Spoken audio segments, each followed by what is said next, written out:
Okay, let's get back to work. I think the main thing to set up now is power supplies.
This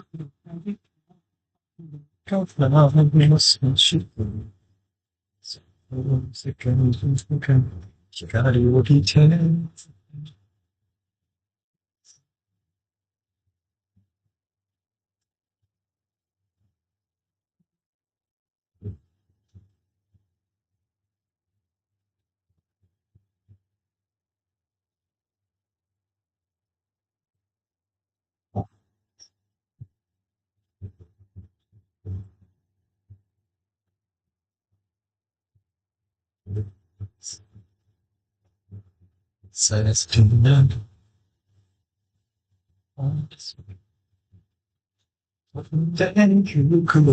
Mazento.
Well, they put.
Tell me.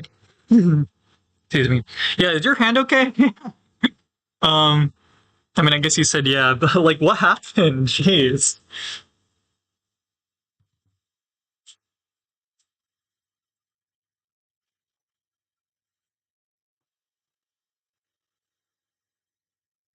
Like, I hope it's not too bad.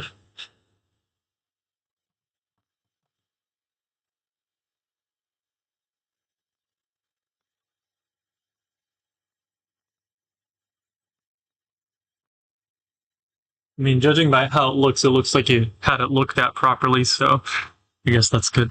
Uh, wand on a pressure washer. Oh, okay,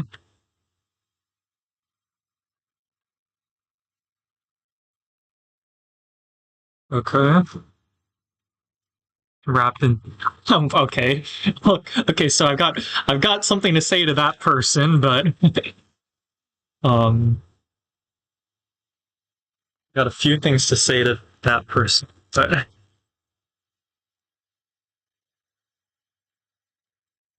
I'll let you finish first.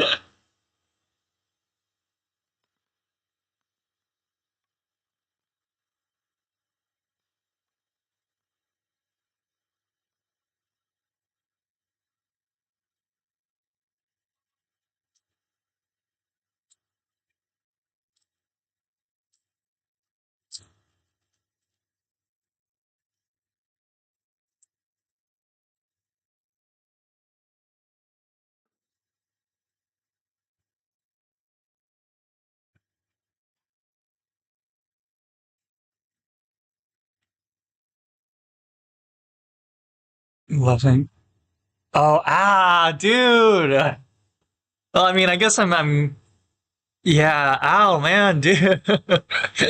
I guess it sounds like it could have been. I was kind of worried that you like pressure washered your hand or something, but I mean, okay, so it's still sort of equally as bad, I guess. But ow, man, dude.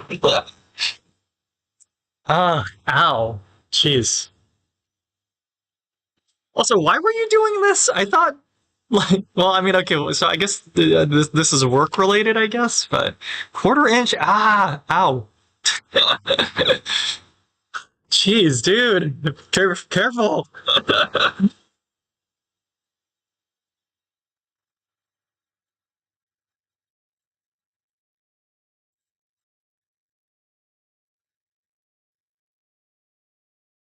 Oh, dude, that's like the worst spot you could get. Oh, jeez. Oh, yeah, I'm gonna try not to think about that, honestly. Uh,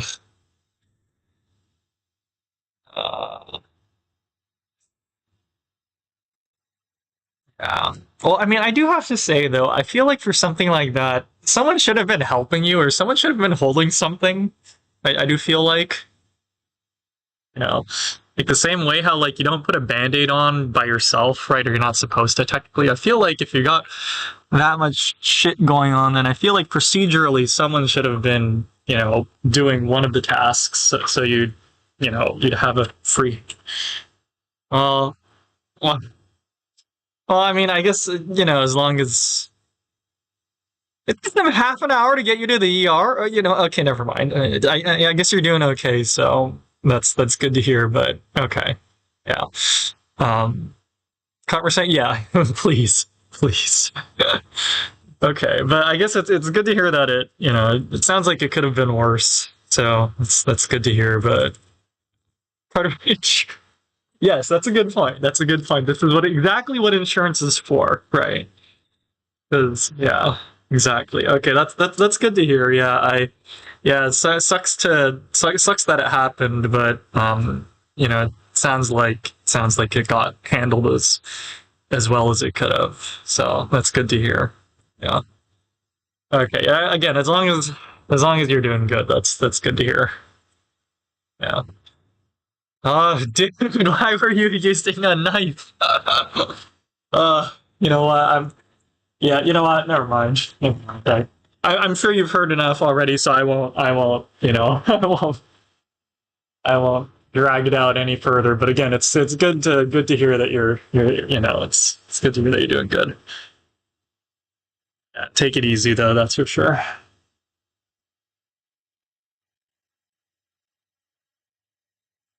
I guess you're not doing good, but it sounds like you're not doing horrible. So I guess good maybe isn't the right word there.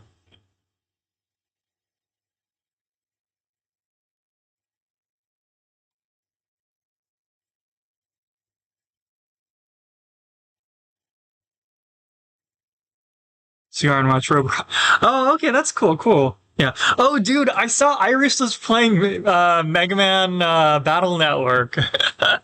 I saw just a little bit, just the initial the jumping into co-op. Oh, dude, it's like yes. I mean, okay, I think you mentioned you didn't really play it right though, so but so maybe it's just me being a little hyped up here, but I was like yes, Battle Network, man, I want to get it. I want to get the Legacy Collection so bad, but I just like it's gonna cost the same, I assume now as compared to later, and I don't have time to play it now, so it's kind of like, yeah, right, yeah, right, yeah. I was kind of surprised that Capcom sponsored it, but I mean, hell yeah, right? Man, I I want to play Battle Network, but whatever, I'll do it one of these days. One of these days.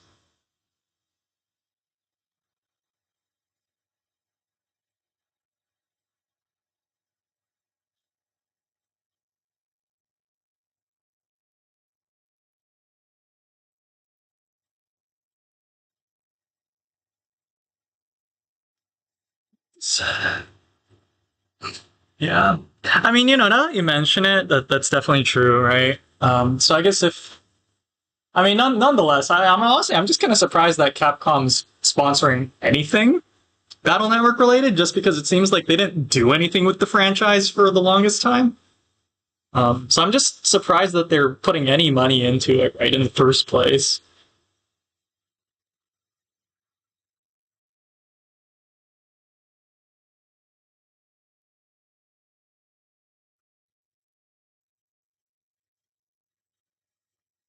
Like I'm not complaining, obviously, but still a little surprised. Let's see. Okay. So now I have a wiring issue. Hmm. Oh, looks good. Okay. Okay, it's already okay. Wait, oh yeah, actually. So when did this happen again? Like, is it okay to take off the bandage already? Thursday. It's only been like a fucking day. I mean, okay, I don't know, but I don't know. Like, or maybe you have like a replacement bandage you can keep on. I don't know. I feel like it fell off. Okay, you know what? I mean, hopefully you have a spare just to leave on in just in case or something. But I don't know. I still feel a little concerned. Yeah, big band on it. Okay, okay. And you said the stitches are holding though, so I guess that's probably the biggest thing, right? Yeah. Geez. I mean, cut resistant gloves, though, right? So that's yeah. I'm not gonna. Yeah. I'm sure you've heard enough of it, so I'm not gonna get too into it. It's cleaning. Oh, dude, I don't want to think about it. I mean, like, go ahead, but like, oh, jeez, yeah. I mean, I'm glad they numbed it though, right? Yeah. Oh.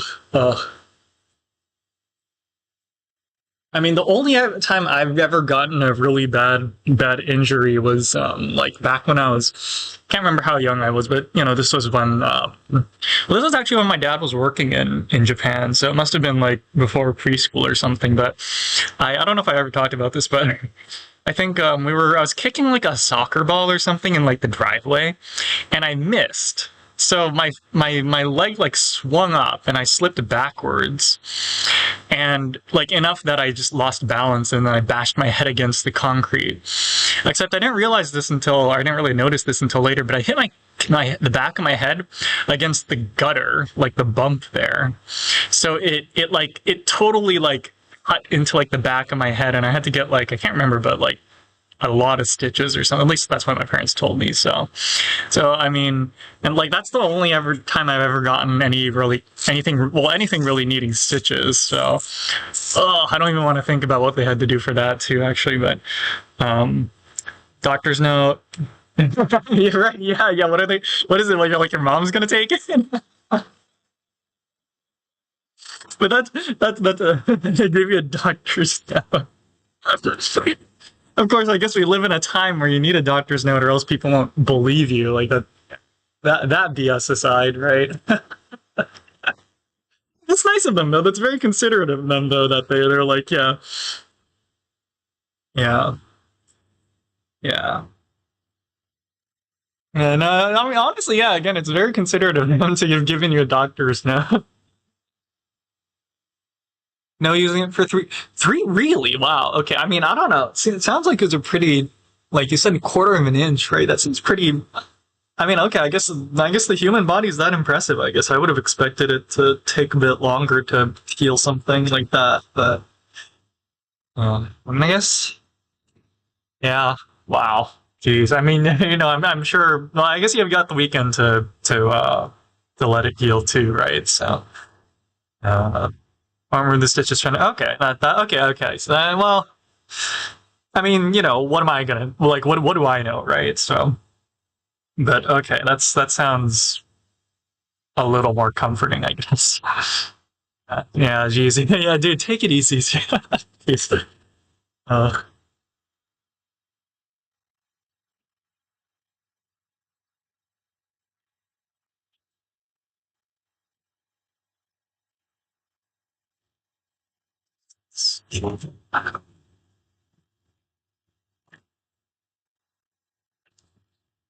playing games. Okay, that's good to hear. Flight Simulator, I assume. MS, FS, I guess.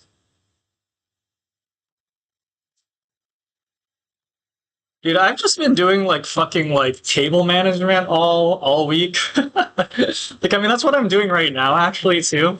But it's just like, oh, I want to take data, but none of these cables are wired up, so I can't power any of the things I'm using. And it's like, just get this cable management done. Not right now. Okay. Yeah. How about some Battle Network? No. How about some Battle Network Legacy Collection? Uh, yeah, it's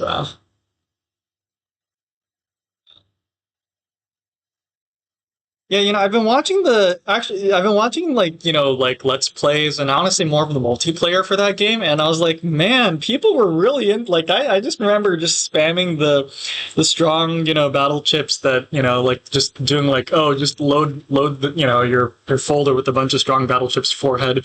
But like, I've been looking at like the meta for that game and it's like, wow, man, people were really like like like man, like I didn't realize the game was that deep. It's like it's kind of awesome. It's like I can go back to it now and kind of know all the strategies now. But yeah, let's see. Where do I want to do this? Let's see if cable management. Let's see. Need some more cable ties.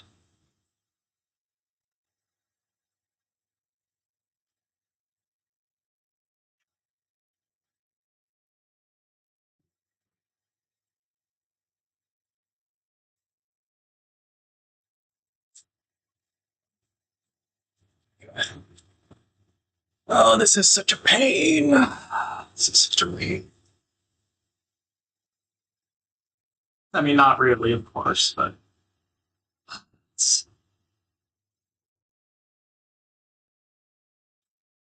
just because I have to be careful about keeping AC power away from my signal wires so it doesn't pick up any AC noise.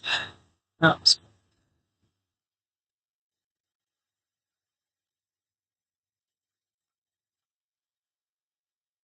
Harold, let's try this.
All right. This is gonna work. Mario Maker 2 collab later. Okay, 4 a.m. Let's see. That's well, that makes it 2 a.m. I mean, I guess I plan to just keep doing cable management. So I guess I could barely do it, but yeah, man, time zones, man. let me double check. I think it's check Discord. Okay, sorry, one sec. Let me just check when that Mario Maker stream is scheduled for. Um, well, it's kind of funny. I feel like it's kind of a well, this is regarding Matsuri's streams, but she streams often like late their time, right? So I feel like it's kind of funny where it's like if I have a regular like normal sleep schedule, then I basically can never watch in real time. But whenever I just like fuck up and I just like either like I get up really early in the morning or something, like my sleep schedule just shifts that much, then ironically it's like perfectly timed for like her like late night like karaoke streams or something. So it's kind of like it's so hard to keep a proper sleep schedule because it's like, well, if I just mess it up by a couple hours, then I can actually watch in real time. Yeah, to kind of stop myself from doing that all the time. Sorry, Discord, right? So, oh, nice, nice. This is the. I guess this is right. So you say so that's right now or something? I don't know, but nice. Yeah, sorry, I guess I should let you get to that since you're not. Oh, earlier. Okay. But sorry, let's see. Where is the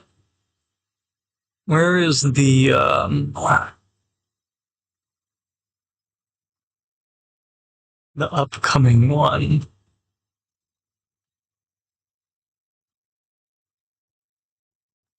I hate how YouTube works. Just show me when the next one is fucking scheduled.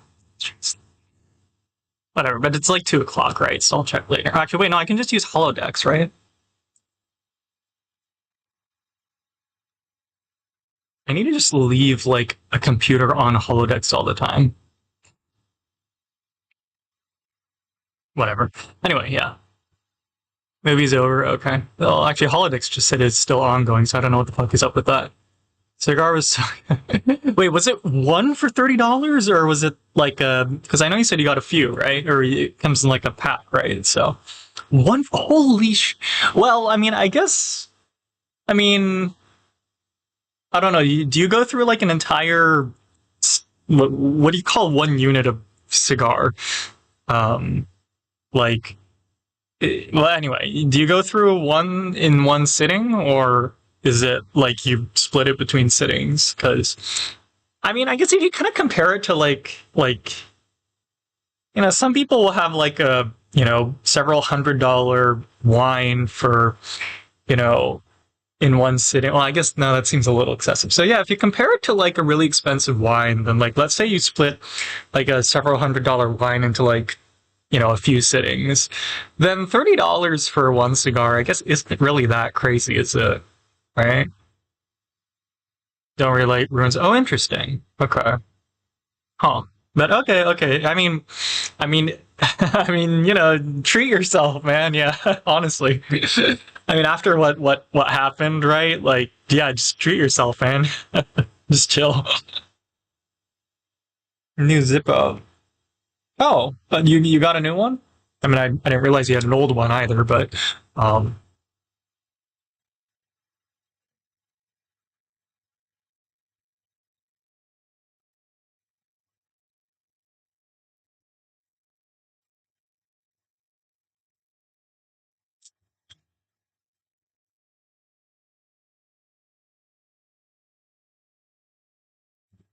Ace of Spades. The dude scored. Oh, cool, cool. These are the type that you can like, what do you call it? Like manually refill, right? I don't quite remember the mechanism, but they're like the nice ones, right? Yeah. Well, actually, with that being said, I don't know what other type there is. I guess I know that there's disposable ones, and then there's these nice, like, kind of what do you call it, like actual proper lighters, not disposable ones. What do you call it?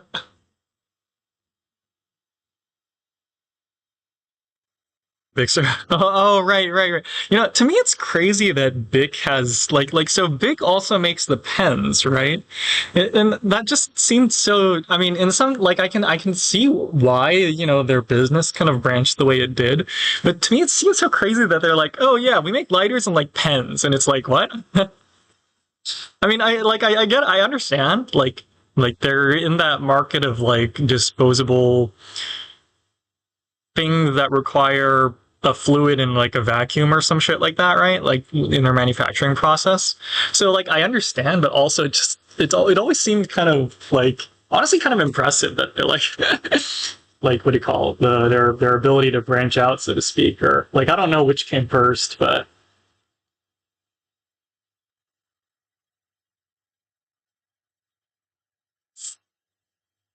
let's see.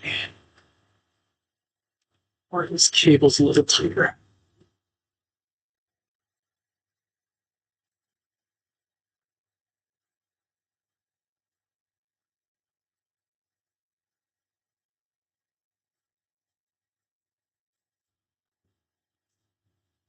Maybe one more cable.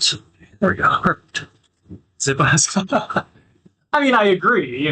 Like I totally agree.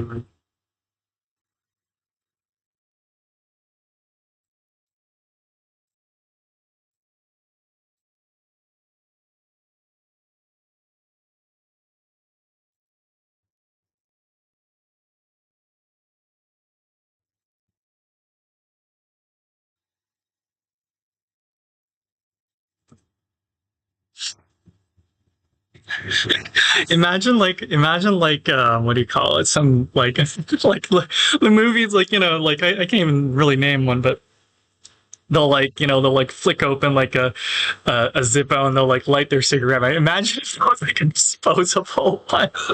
Like it's this cool scene and you got your main character with all this class and he pulls out a fucking bitch.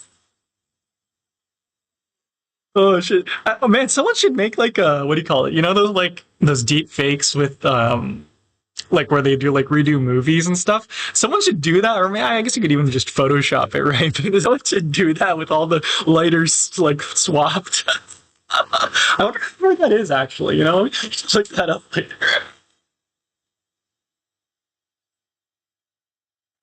Yeah.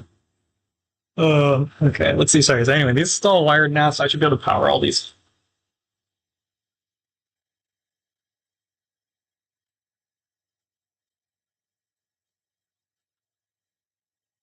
That wasn't a comfortable sound.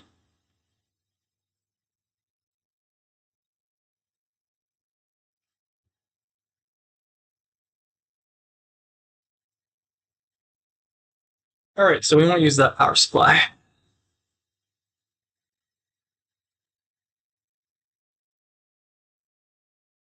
Oh no! Ow. Just fine. Customize. Oh, you can do that? Yeah, yeah, dude, do it. Yeah, get it, get it. Yeah. Or we I say we, but yeah, I don't know. Do they does Cover take like merch ideas? Like get that shit as like official merch, man. Actually wait, no, how does ship? Well, no, the Zippo should be fine because it won't have the actual stuff in it, right? It won't have the lighter fluid in it, so you could totally ship that, right? So yeah, yeah, you like oh laser engraved. I like laser engraved. Yeah, yeah. If they can't make an official merch, then definitely yeah. Honestly, I do kind of wish. I think I mentioned this before, but I could prefer merch that has some more like practical use. To be honest, so like a lighter would totally like at least in my mind it makes more sense. So as merch, yeah, Ace of Spades. So I mean, it is nice, right? Like, I mean, well, that's why you got it, I assume, right? Yeah. But I like the Iris idea though, just as a separate thing, right? I like the Iris logo idea. Yeah. I wonder how. So what does Zippo take like what do you call it? Can you just like I don't know? Can you just go on their website and just like request a custom design or something, or or maybe you know someone with like a laser engraver or something? Oh, they do have a customize it option. Oh, if they can engrave.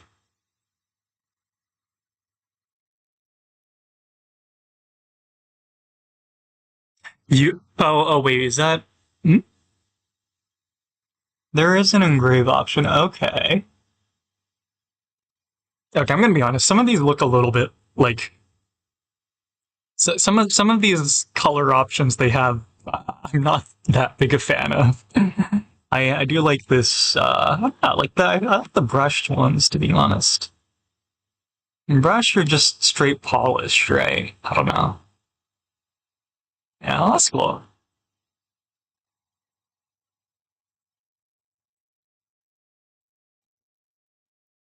Hmm. Yeah, I don't. Well, anyway, yeah, cool, cool, cool. Very cool. Yeah. On the back. Oh, I like the. Oh, if you're right, front and back. Like, that's a good point. Yeah, that'd be nice. That'd be nice. Well, I'd be tempted to do the halo on the back. Well, anyway. Yeah, yeah. Why have lighters? That's honestly, well, I don't know. I guess how often does someone in Japan use a lighter, right? So maybe they're kind of factoring shit like that in. Um, but yeah, yeah. Maybe if it were a decade sooner, then uh, then there would still be a lot of people smoking in Japan, so that would justify a lighter a little bit more, I think. But well, I don't know. I don't know.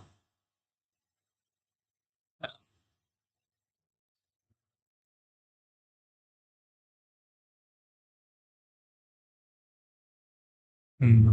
Well, the one thing I will say, would that entire quote actually fit on the back? It's a good quote, but like actually, so I don't know. So where is this quote from? I don't. Granted, if she said it randomly or at some point, then I probably missed it. But um, probably not. Well, is there promo materials? Okay, really? Okay. Well, it's didn't look that carefully to be honest. So, um, uh, but yeah, yeah. Let's. Is there? Yeah, yeah. I do kind of wish we got more lore stuff every once in a while, but anyway. Um, yeah, yeah. Well, I mean, I'm sure she has some other nice quotes, right? Yeah, or you could just get a bigger Zippo. Like, do they sell like an XXXL Zippo, like the size of your hand or something? Like, it fit if it was like the size of your fist or something. I feel like you could fit all of it, right? Yeah.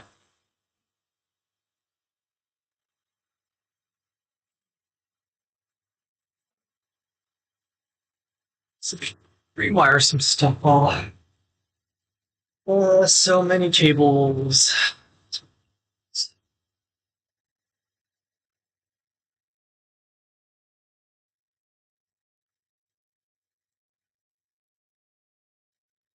Yeah. Ah,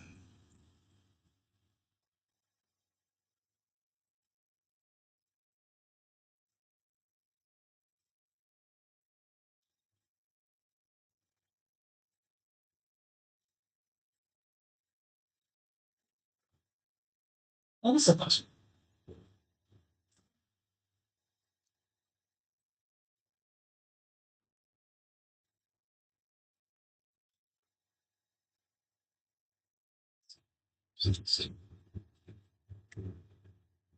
Some lyrics. Oh, yeah, well,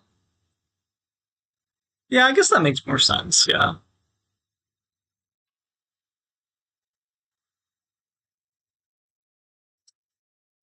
You're not a fan of the XXXL size Zippo idea. I'm just fucking with you. Yeah. I do feel like an official lighter would be a good merch idea. It's fucking hate. Anyway, it should be good.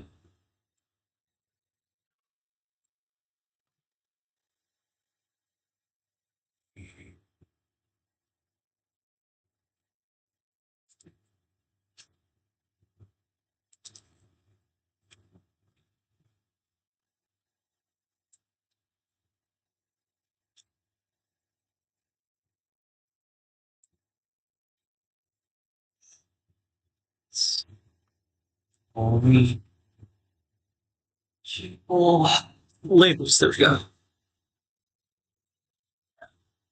Yeah, right from the beginning. Excuse me. Right from the beginning. Yeah. Oh, I still. I keep saying I'm gonna work on Akatsuki to Hana, but at this rate, am I really? It's pretty much almost good because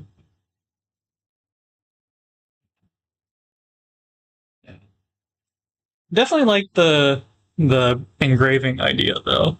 Yeah, let's. I guess plus v source.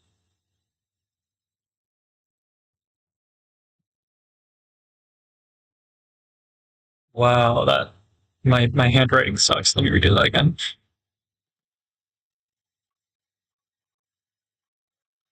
I think I think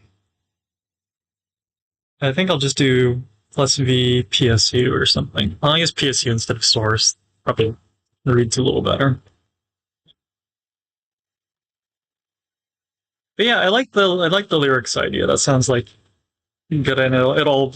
I guess the main thing is it'll actually fit. It's kind of important. Important. Plus v p s u.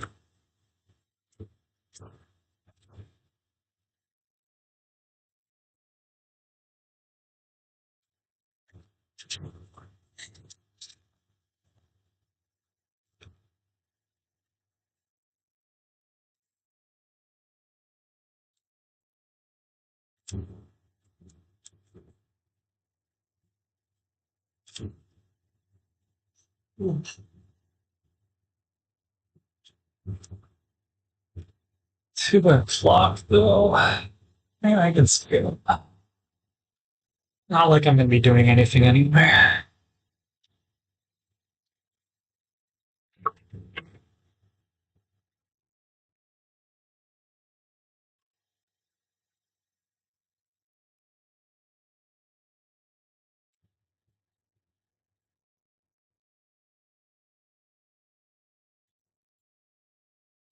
Well, honestly, it's raining today too, so it's kind of more of a reason I don't really want to go home. And then I can actually work on.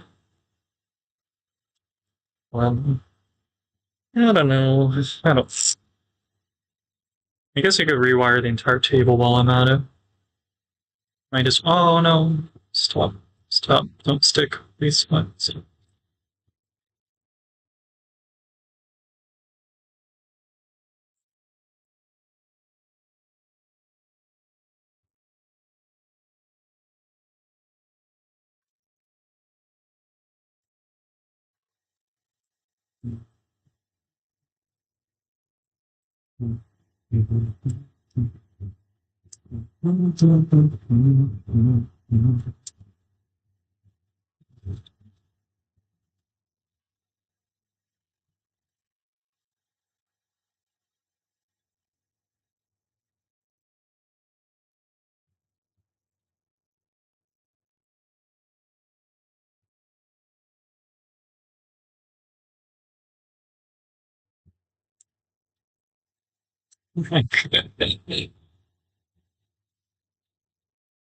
Song's stuck in my head.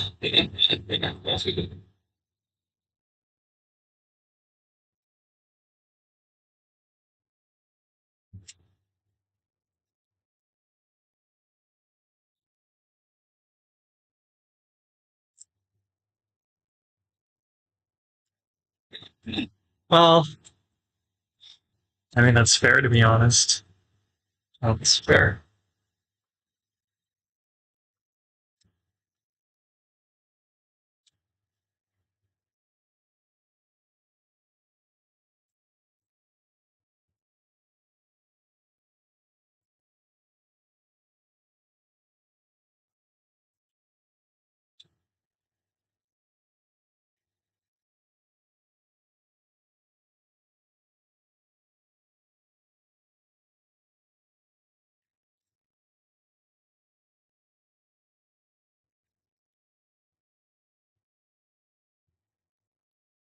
Where did I send all things?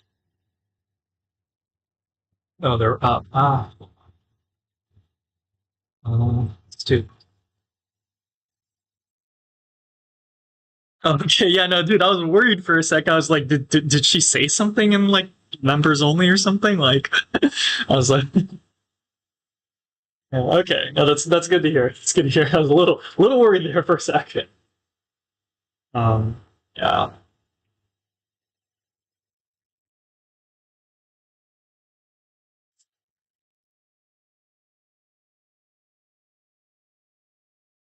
Let me do this one.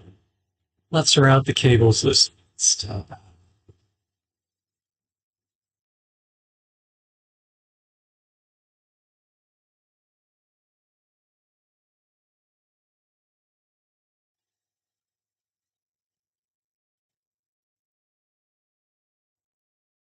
Okay, that's good to hear. Yeah.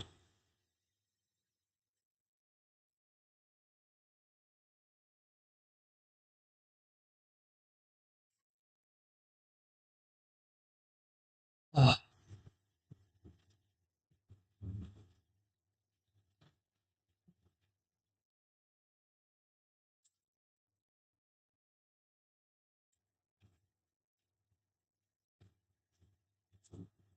no, just gotta have fun. Maybe not gotta, but ideally, right? Ideally, whatever you do. Maybe it's a little hypocritical for me to say that, though.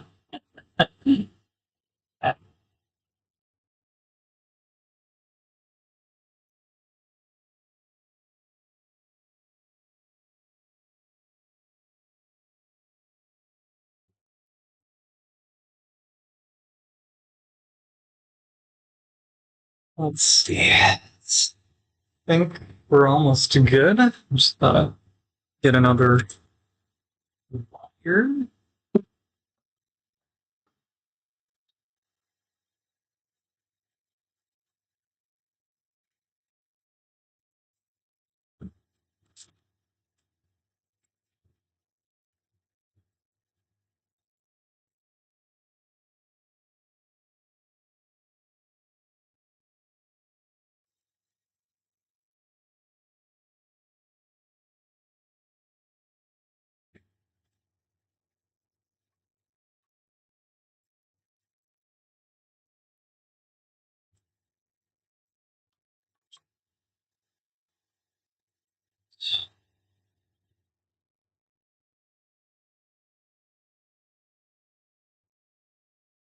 This is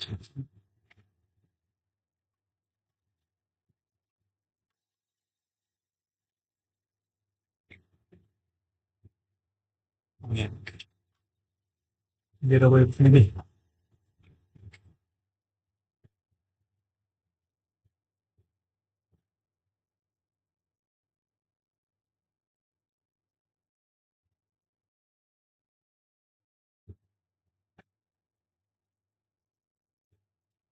Shit, I should have measured it. Yeah.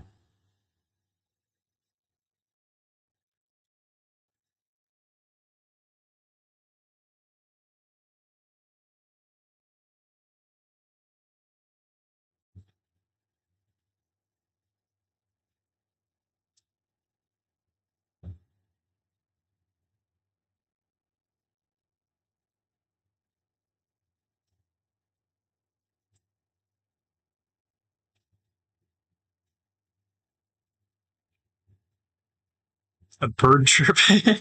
Wait, over where you are or where I am? I don't think there's a bird chirping one floor below ground level.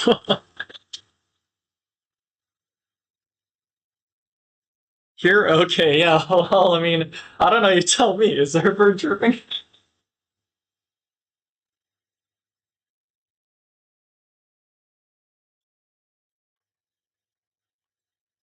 I mean, hopefully it's not a.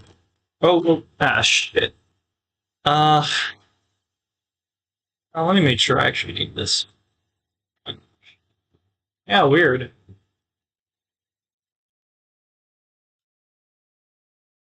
Yeah, why? Definitely seems like an awkward time of day for that to be happening. Let's see.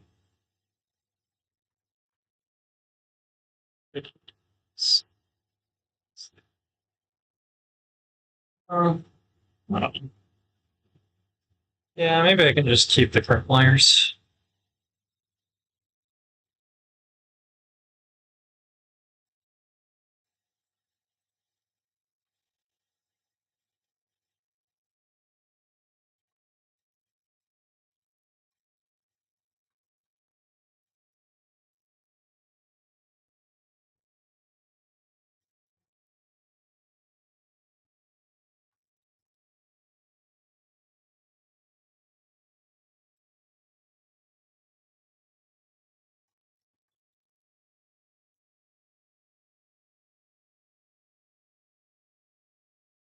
Maybe the bird got confused because it's too close to sun.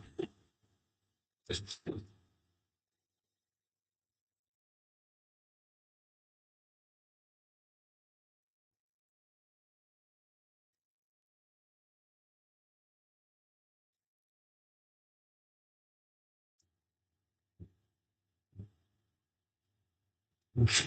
see.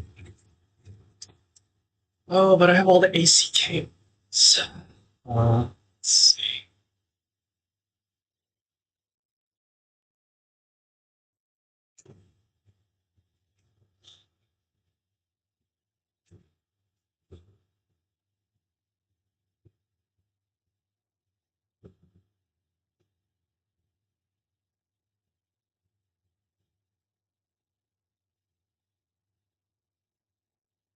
I do want extra cable.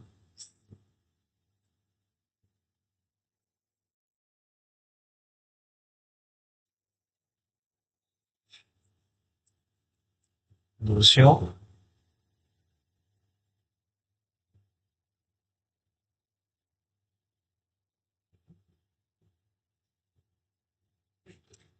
I guess I can send it under. It's true. Send it under this. That suppose. Oh, maybe that's better. Yeah, actually. Like, um,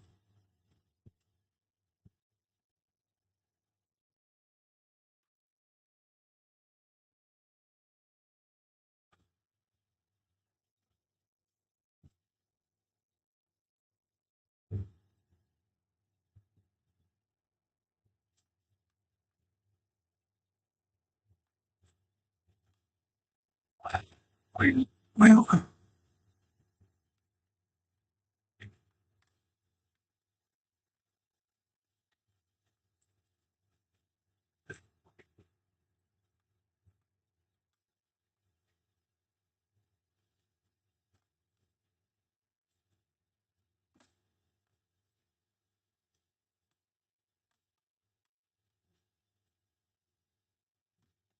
There goes all my hard work.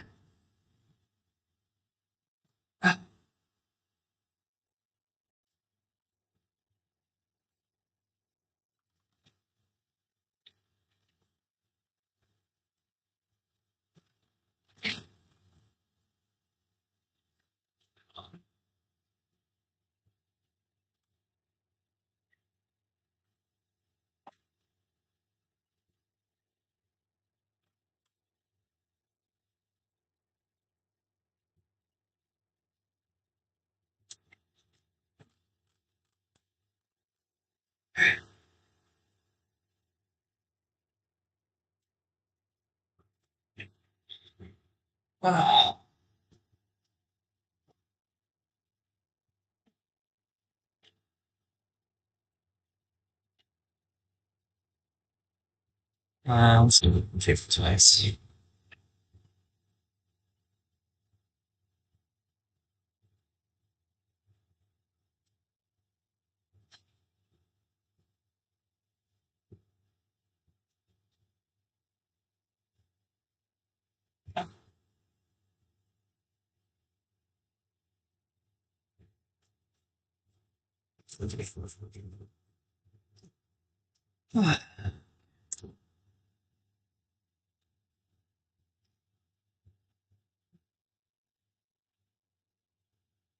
Yeah.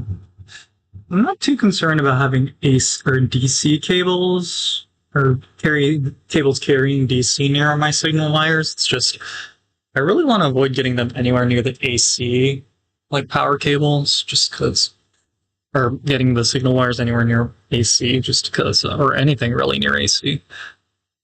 So unfortunately, that means I have to take this dumbass roundabout way of wiring things.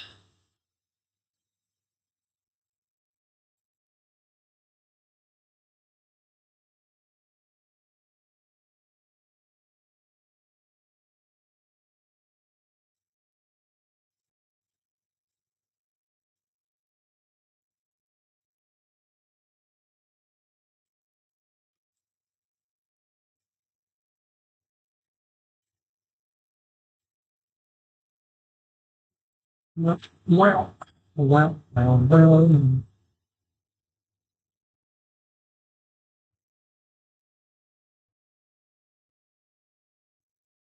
So make sure red is on red. Red is on red. And then blue is on blue.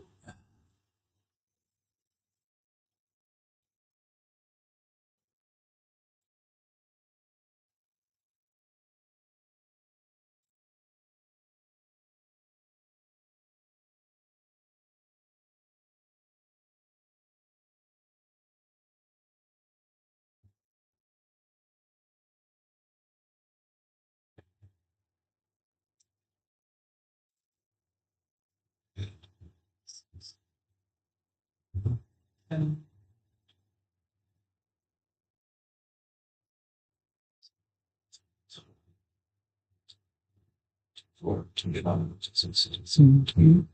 30.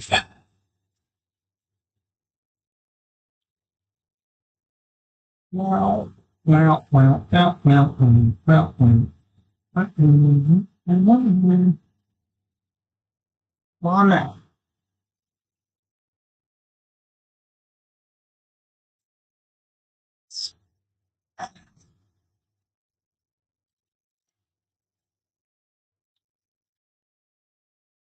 Here.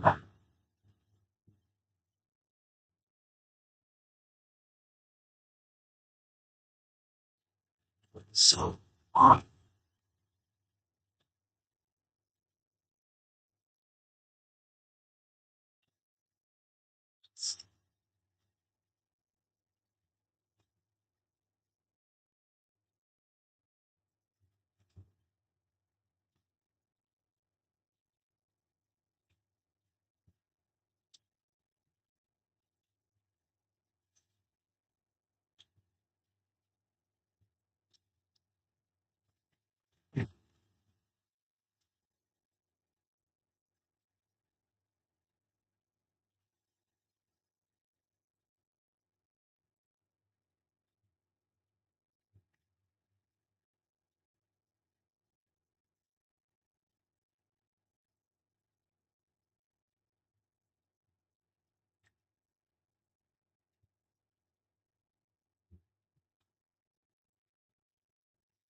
Push.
Okay. So what do I need left? What was that?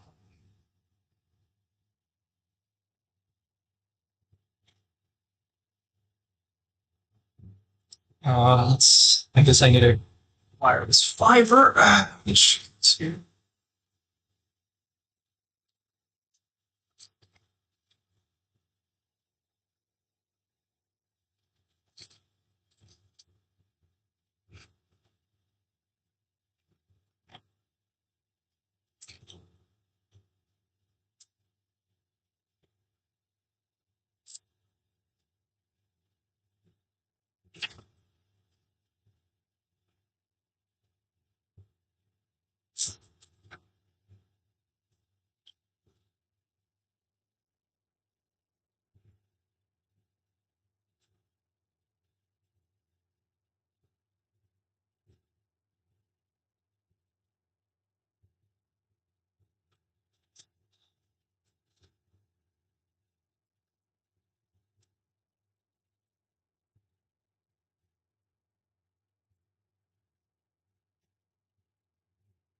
Um.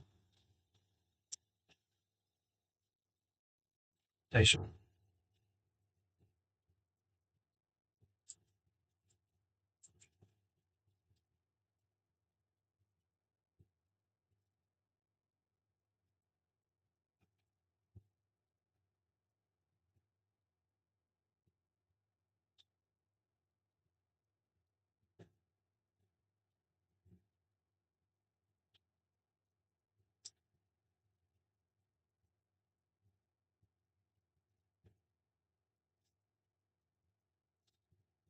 So the skin on the beach.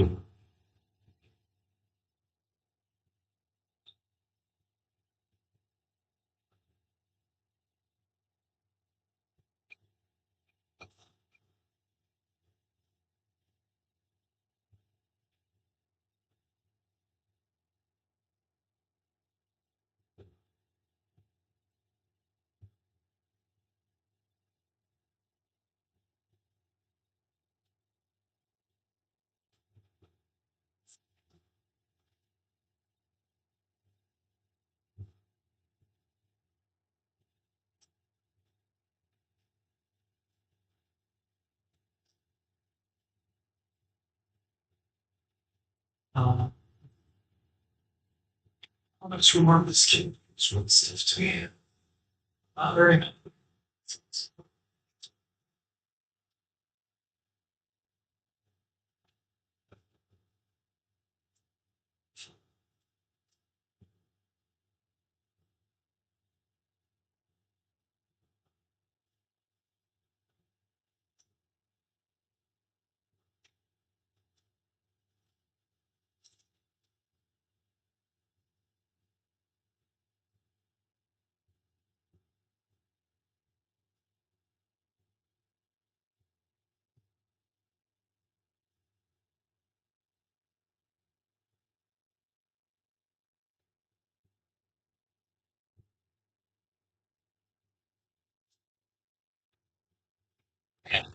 Oh, sorry.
Okay, yeah, let's do it.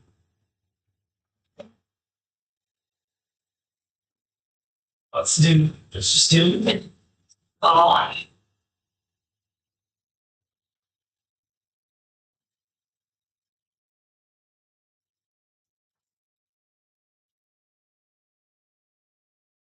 That, or I could reward myself and just do something fun for the rest of the evening. It's almost 11 o'clock. Oh, that's really tempting. That's very tempting. Um,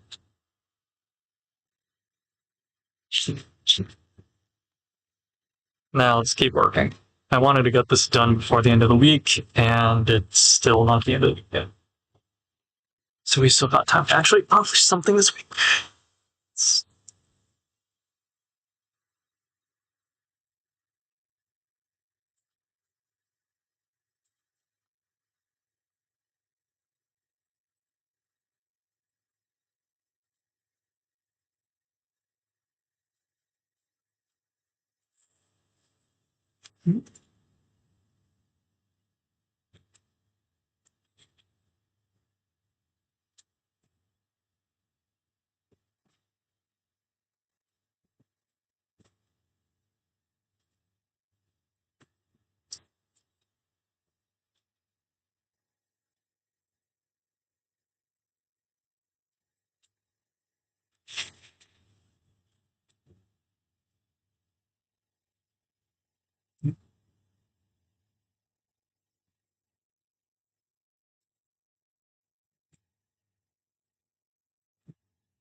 The fiber is. Oh, well, no, it's still making it.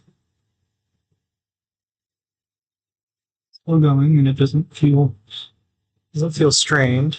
So I think I can actually just.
Wow, yeah, it does work well. It's pretty cool, actually. Anyway, um,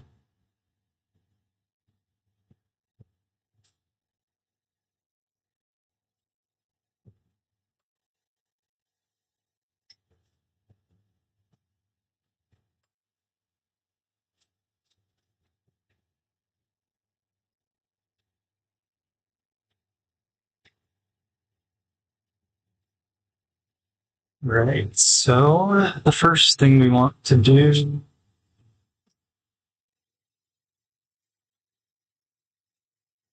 find some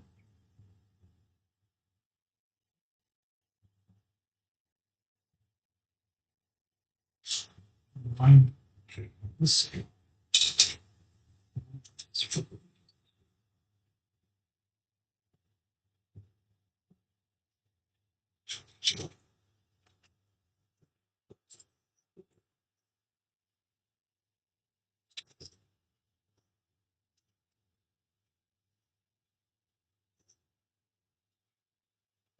being blocked. Okay.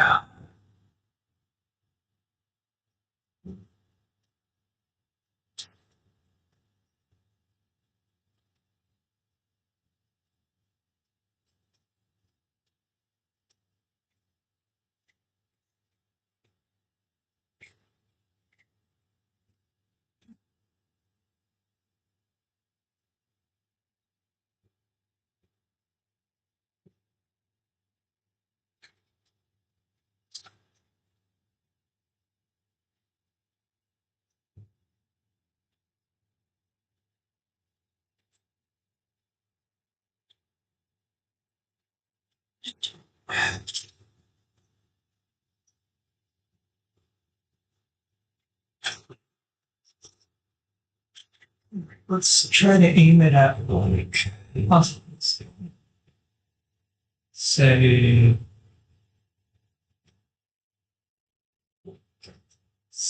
5 and a 600.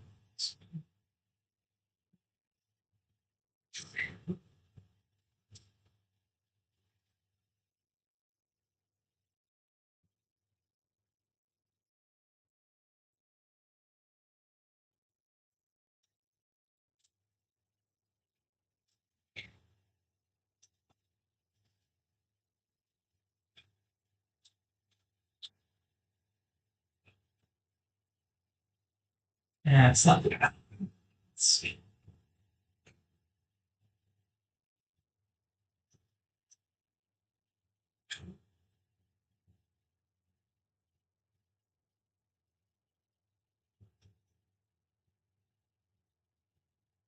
Okay. Hang on. Keep the tilt far away. It's more like fun. So it's really-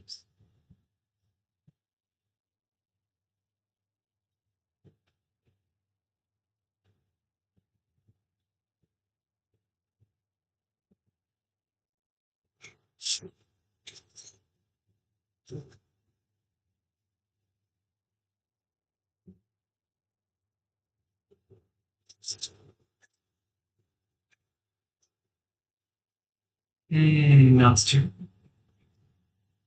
Okay, let's do.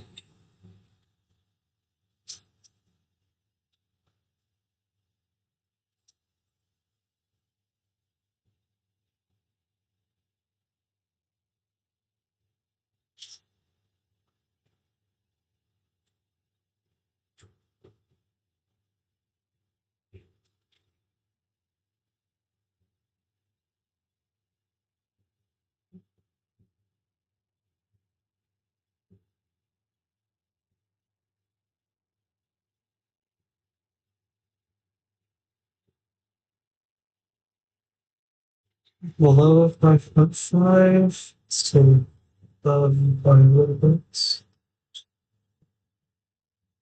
Okay, I guess I should just check the polarization first. So, yeah, I should check the polarization first and then adjust it. Yeah.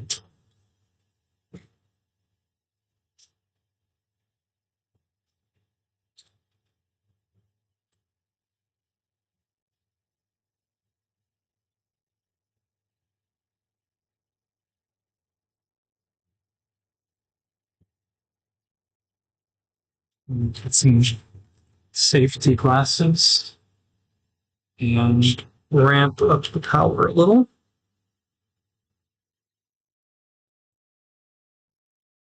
Should be pretty fun.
Okay.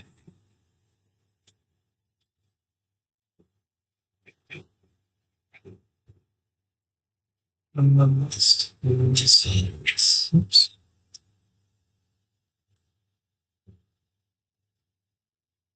So which one?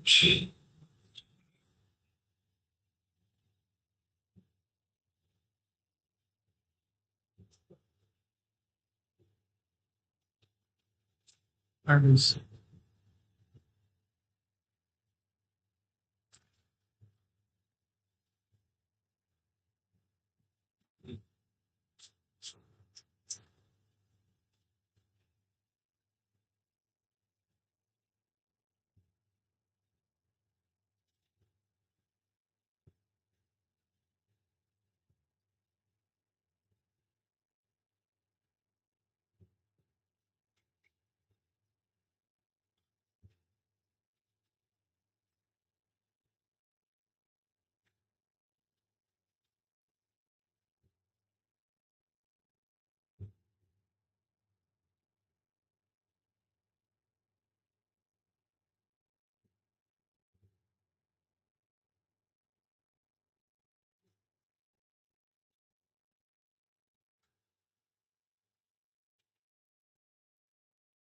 Starts a little funny.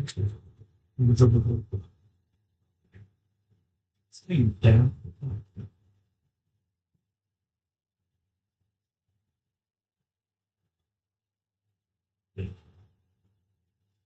So it starts a little high, still ends a little high. It's more towards each other.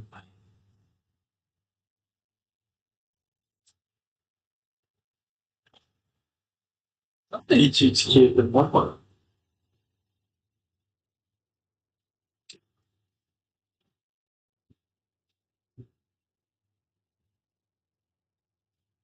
Yeah, that's I don't say. I keep leaving the sample on the microscope. It's not $10,000. It's $7,500, but it's a $7,500 part. I can just put it away every week.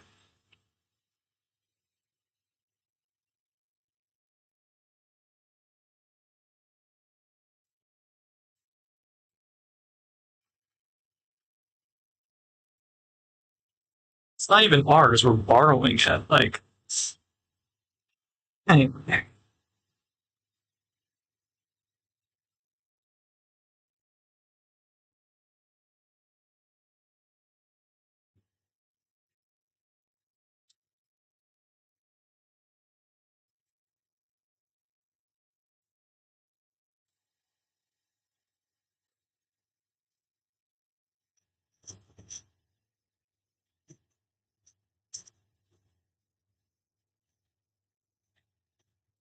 I mean, I guess I know why they didn't put it away.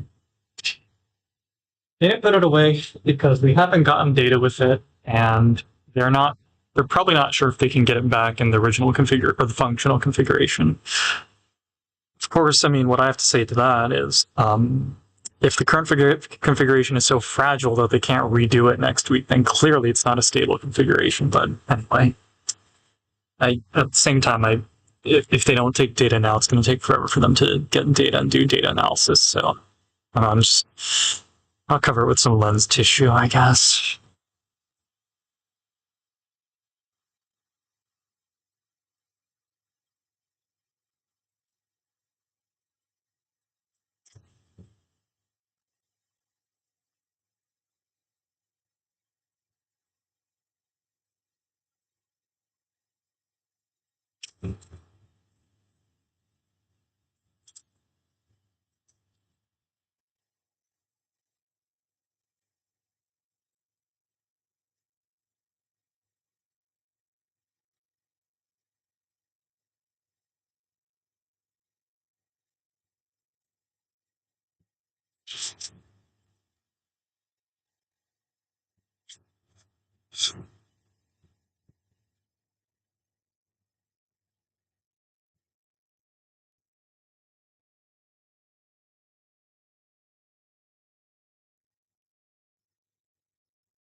Oh, it's almost there.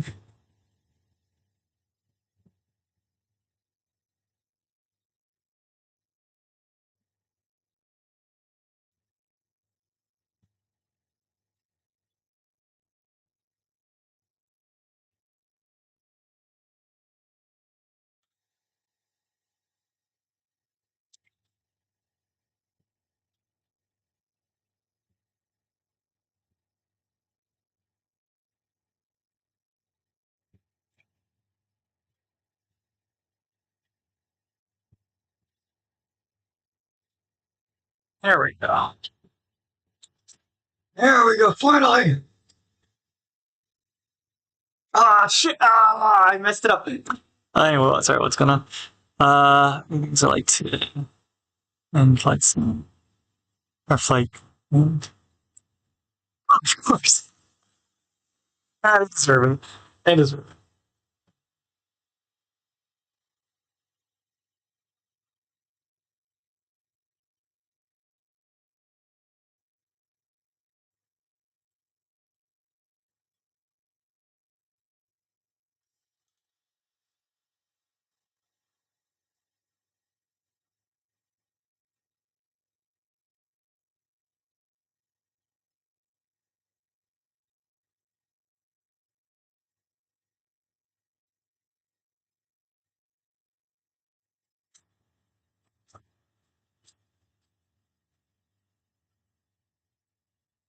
Ah, fuck yeah, it shifted by a little bit, but it's still flat. Okay, I can still work with this. Just tighten this up so I don't have to touch it later.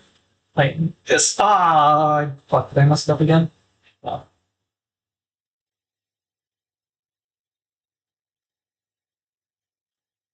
Actually, wait, no, I guess it's good that I just loosen this here. Sure.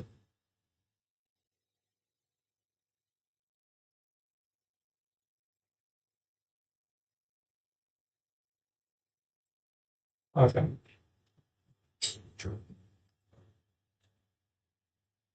Oh, yeah, okay, yeah, so it is awful. They can afford to fix it, man. It's a freaking golf course, right?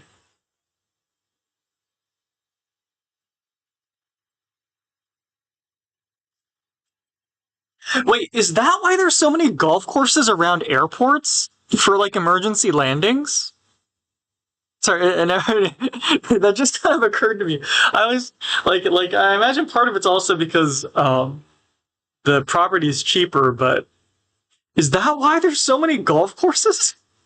No, okay, okay. Now I was like, is this some like big brain strategy by like what do you call it? Like I was, but okay, no, okay. I'm just imagining things. Okay, let's see. So it's still a little high above 5.5. Still.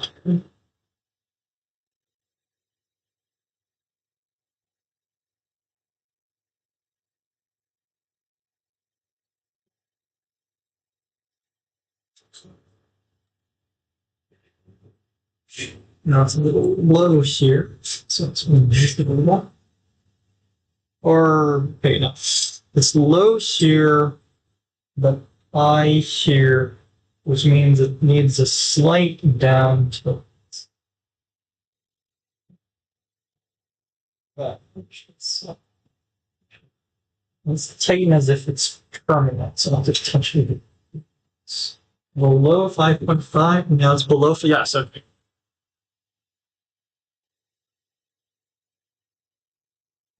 permanently tighten that. It's slightly below 5.5, slightly below 5. Um, at this point, let's just keep it. Well, now let's separate. Went this trouble setting it up once. Uh, Plains Duty. I was gonna say I've definitely heard of it before. So I didn't realize it was that common, but I've definitely heard of that before.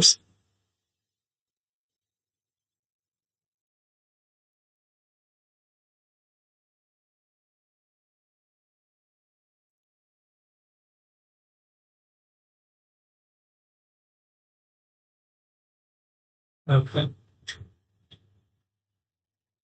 Right, so 5.5, 5.5, pretty much same fight. And then now I gotta go through the trouble of realignments.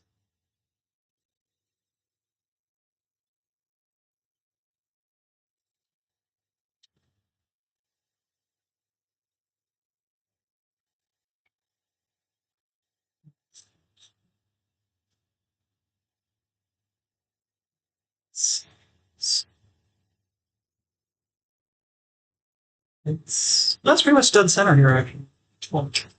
Then I moved too much.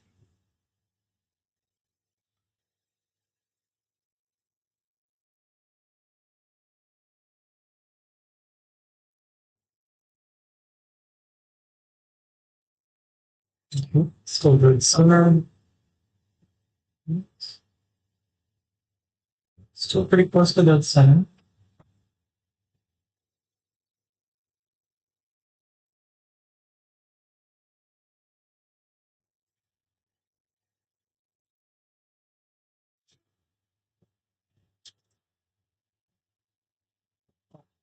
Basically dead center. And hope I don't mess it up again. Yes, okay, here we go. I think this is basically a possession mechanism. Yes. Go.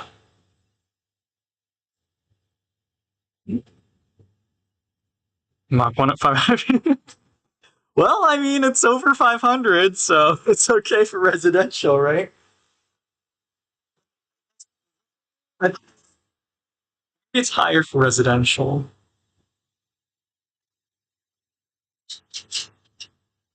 It came up because one of my relatives had their so does that have to do with being on the coast? Because one of my relatives had their ashes spread at sea, and I remember they were talking about or the pilot for that was talking about how they could come as low as 500, but that was the limit. And I assumed it was because there were houses along the coast or something, but is that yeah? Oh, right. Obviously not at Mach 1, but like I thought, is it actually is 500 actually the cutoff for how low you can go, or I guess there must be a speed factor like in it. Okay.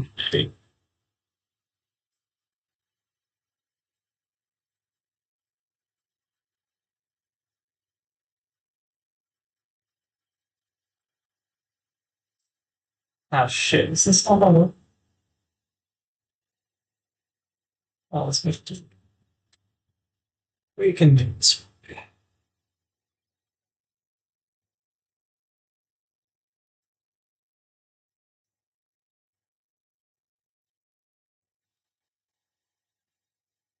550. Oh, okay, so I guess the height was right. Obviously, I don't know what speed you're limited to there, but that makes sense. It would, yeah,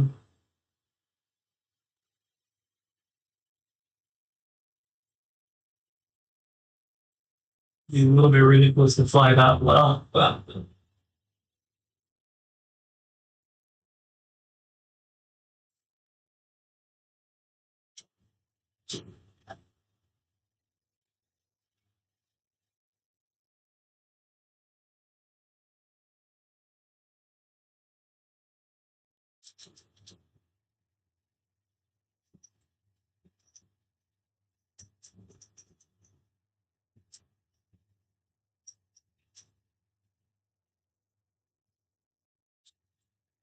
let's see. Do I really want to go through the trouble of realigning?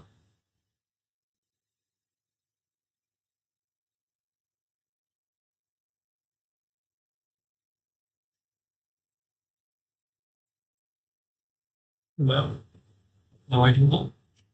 Um,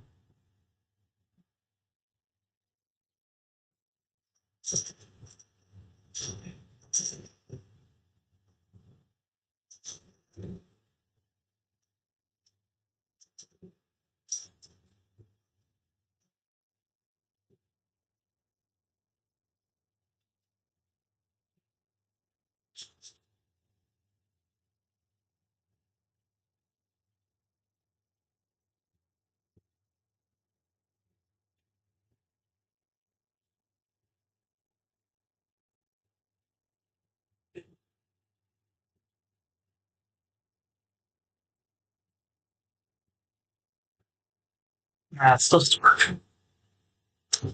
I don't want to redo this, but maybe I should just.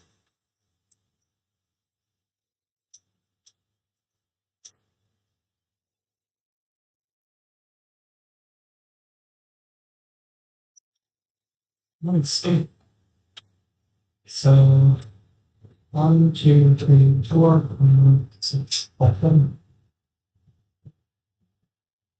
Yeah, that looks very small. 1, 2, 3, 4. Yeah, I must have. I don't know. So I just. Let's see.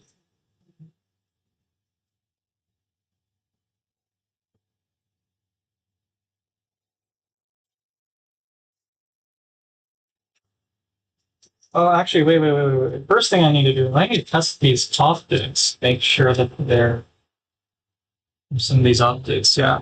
So now that I have that straightened out, let's get a wave. Wait, some.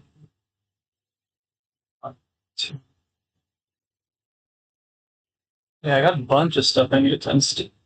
Um,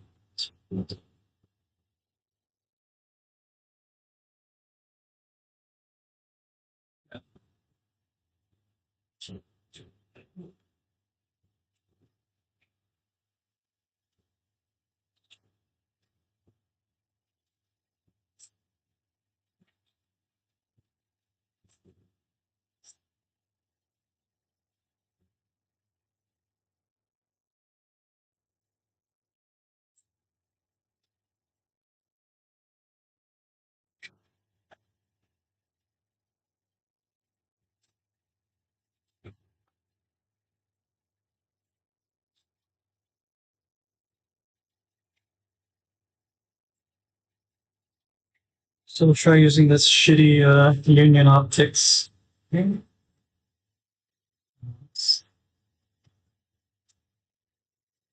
So now with the PBS, well, I have some new zero order wave plates, so I can actually test and see how shitty this one is compared to the usual ones. It's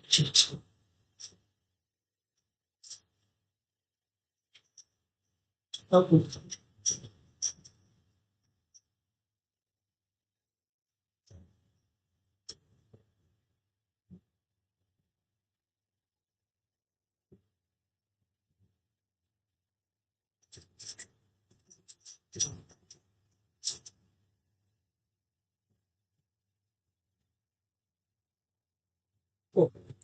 So, we're gonna check.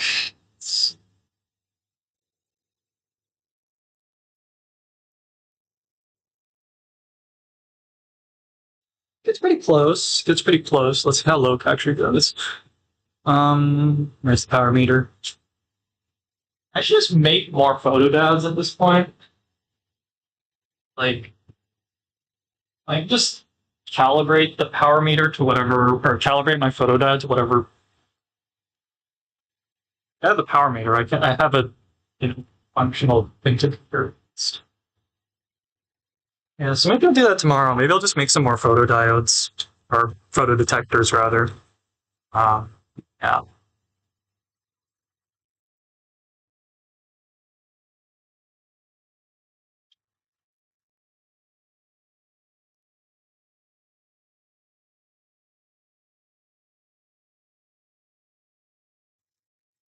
552. Okay. And 12.1 milliwatts. So, wow, that gets really low, doesn't it? It maxes out 0.3. It was kind of fun. It was 0.07. Well, the only 0.07 gets through that's awfully low. 0.07 gets through the fiber. 0.05 gets through the wave plate. 0.03. 35. Okay, so there's like what is that? 15 out of 50 is there's what 30% loss, I guess, through the all the crap. Um, okay, yeah, sure. Um, cool. Right.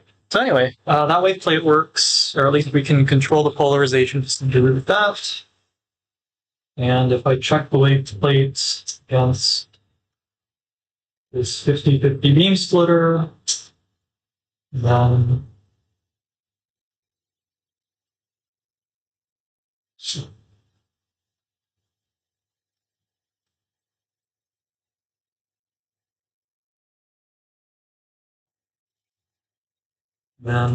as I move the wave plate, hold on.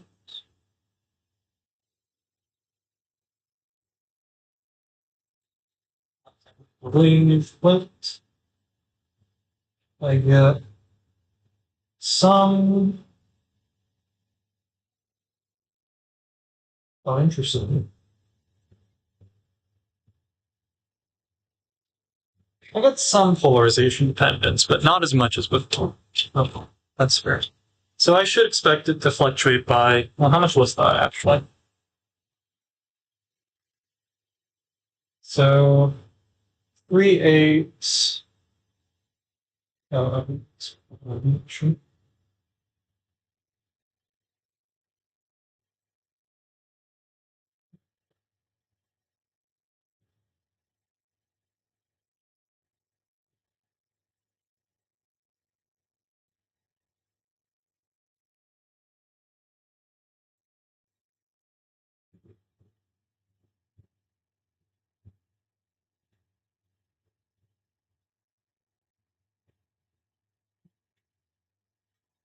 I saw it go between 3/8 and 4/3. So that's point, or so it's 3/8, 4/3 is about 5. So 5 out of 4/3 is like, let's order like 10%. So I should expect, the beam splitter to have maybe 10% fluctuation due to polarization. I feel like it's a reasonable amount. So let's just try them all. Yeah.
I was like, crap on.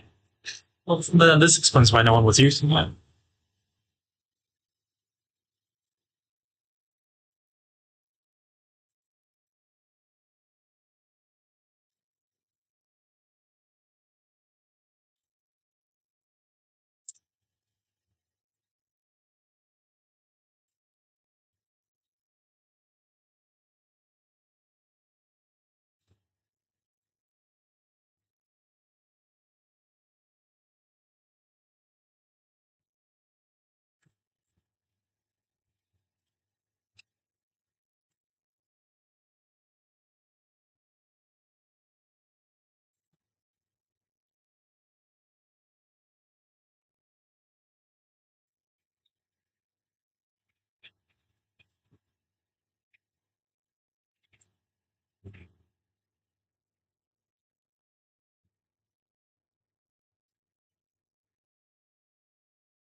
Ah!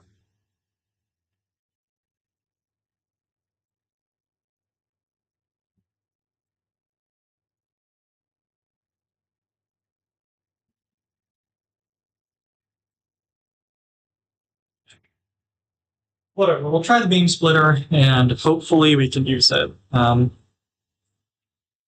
If it works, then we just have to aim at a spot where it's not damaged, and if it doesn't, well, we weren't going to use it anyway.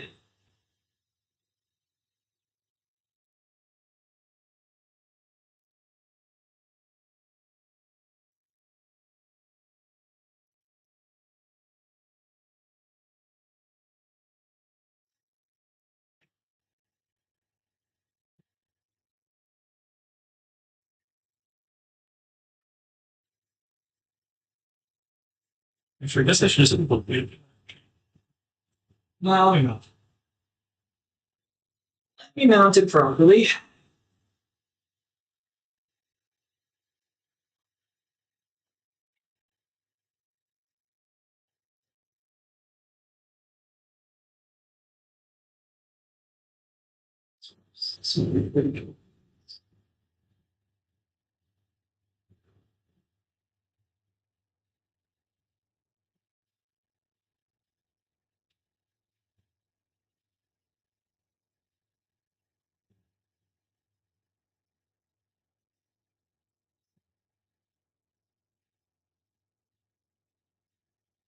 So I thought I saw the from two the opposite suits. Yeah. All right, time to go for a hunting for them. Pardon?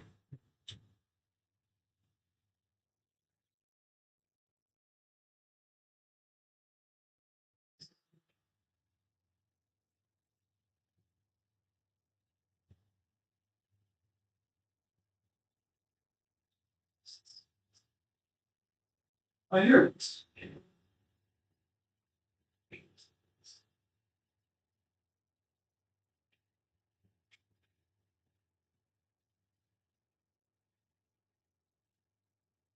Here we go. Honesty, welcome back.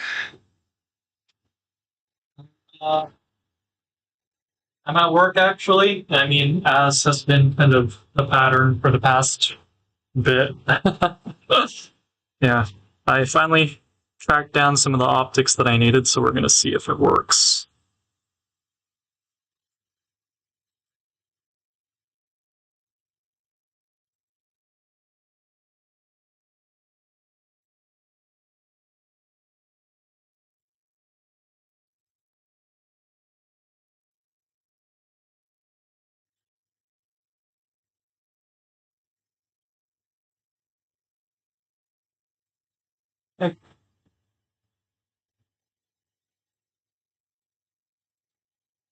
And what do we got? What do we got?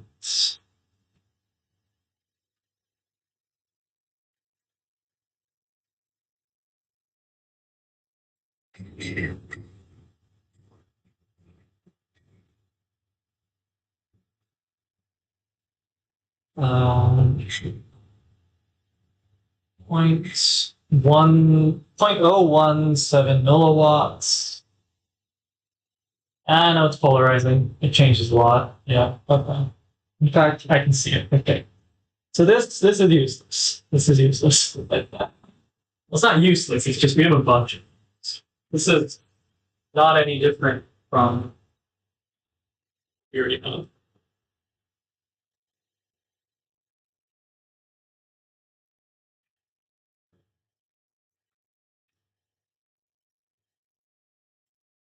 It's also got crap on it, so it's not really useful in any capacity. But we'll still keep it because it's a shitty polarizing beam splitter. I mean, performance-wise, I don't think it's shitty. It's just it's got crap on it, so it's not as good as brand new. It's not the beam splitter's fault. the fault that whoever got crap on the game split.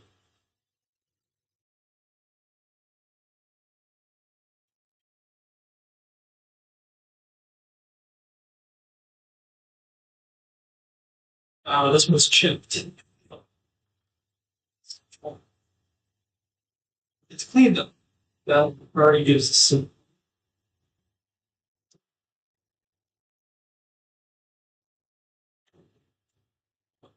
And if not, we have some name splitters with the wrong AR footage, which is fine.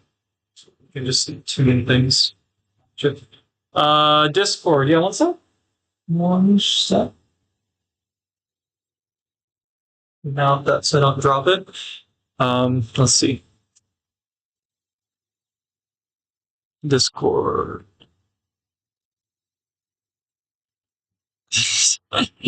What is this? What is this like shitty Photoshop? Wait, is that Fortnite? Is that Fortnite? You have what, lightsabers, League of Legends, Among Us. Wait, no, that's the main character from Uncharted, isn't it? I was like, what is this Photoshop job? No, that's Fortnite, isn't it? Yeah. So that's Uncharted, Among Us, League of Legends, and Star Wars, and then potentially something else I don't that I might not be seeing. Jeez,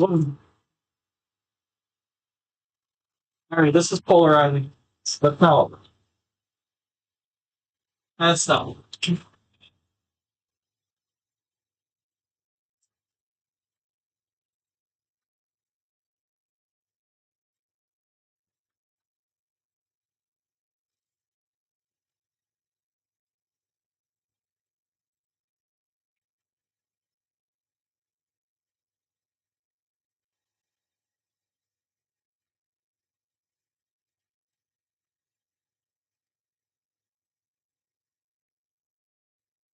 Holy shit, that's tiny.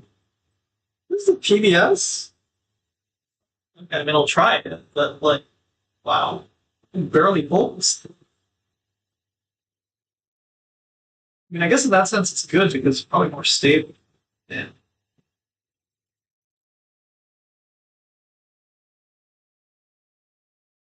I can even game this thing.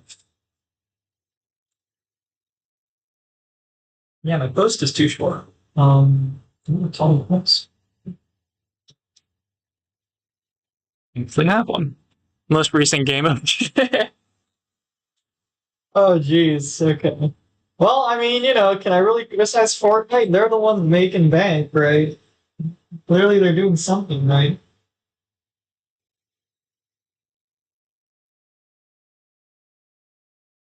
Like, have a place. Yeah, that's also polarizing. I don't know what I was expecting. Whatever. Whatever. But there's still hope. There's still hope because I was given at least one known non-polarizing game split.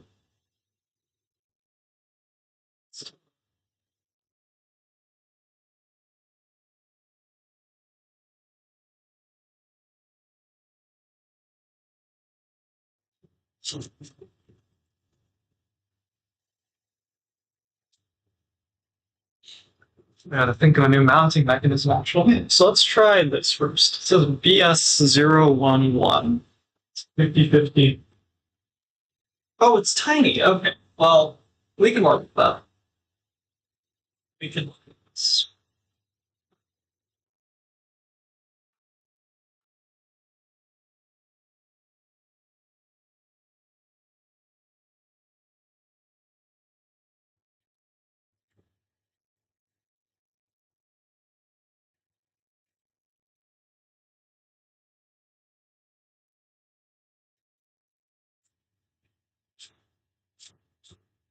Something about this.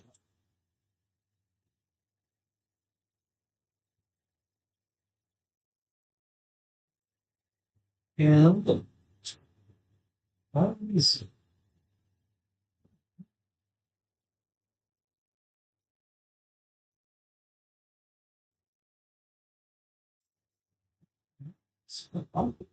Like a bunch of back reflections off it. It's a smart move. Well, I mean, business is business, man. I mean,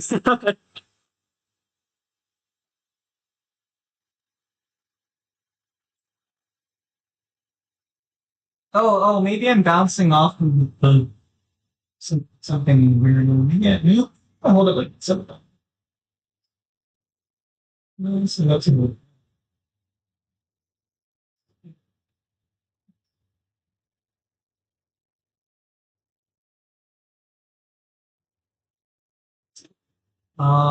Let's see. I just shove some paper in here, maybe. Without reflection from the level. It's still there. Hmm. I mean, it looks non-polarizing.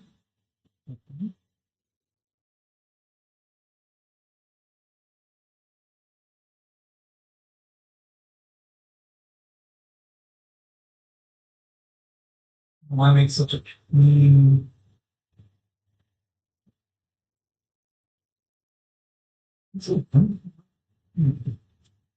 Got the part number. What it's BS011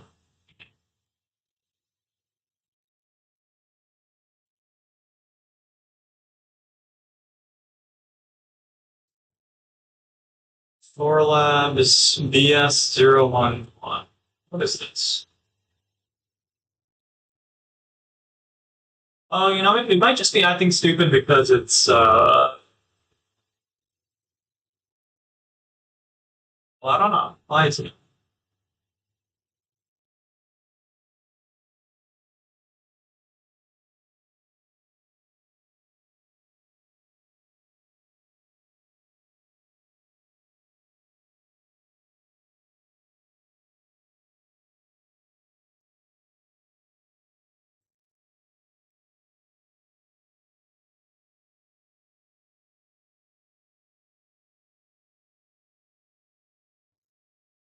There's a pretty strong wavelength dependence. It's not even the AR coding. It's the literal cube has a pretty strong dependence.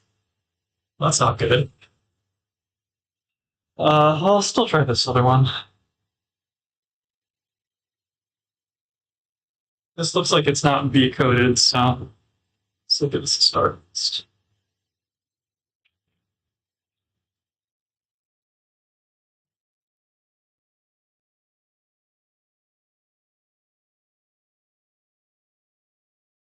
Okay, cool. This works. It's got a different coding than some. Was it?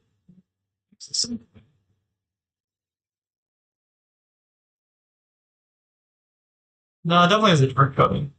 But it'll get us I can only state data with one. Okay, that's a start. So what do I need to use PBS use. So we got this 071 038 is a 10 to 90 non-polarizing beam splitter. A sampler.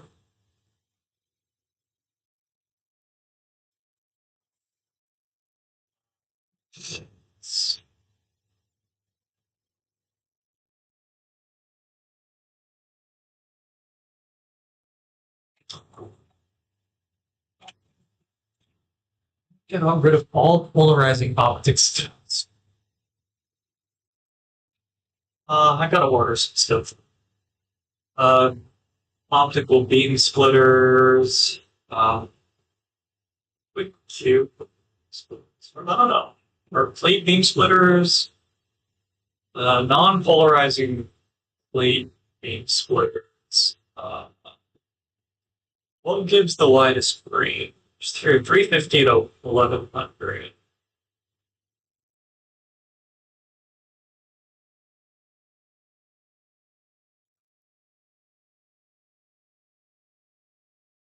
Oh wow, that's a funky shape we got. This is what it is. And most of these cost $300. Holy fuck. They don't even work them. I mean, well, actually, but if I get the plate ones, then I can mount them in our usual hardware. So, well, that's annoying. I don't make them in light of range.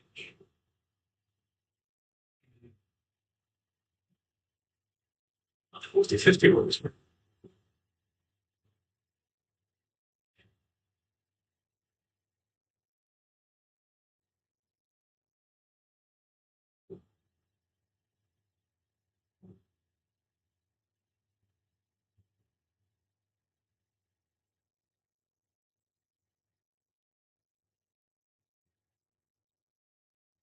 Okay, well, okay, let's see.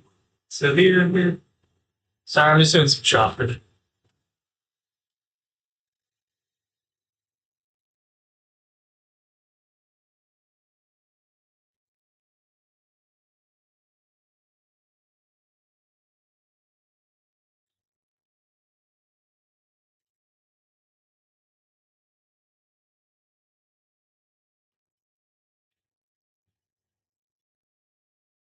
Oh man, I'm just so worried there. I thought I dropped my I dropped the optics. I was like, holy shit, that's $300. No, it was still mounted. I never put it away. Oh, that's a heart attack. Um, yeah, bring the laptop over here. I'm gonna be doing some shopping for chairs.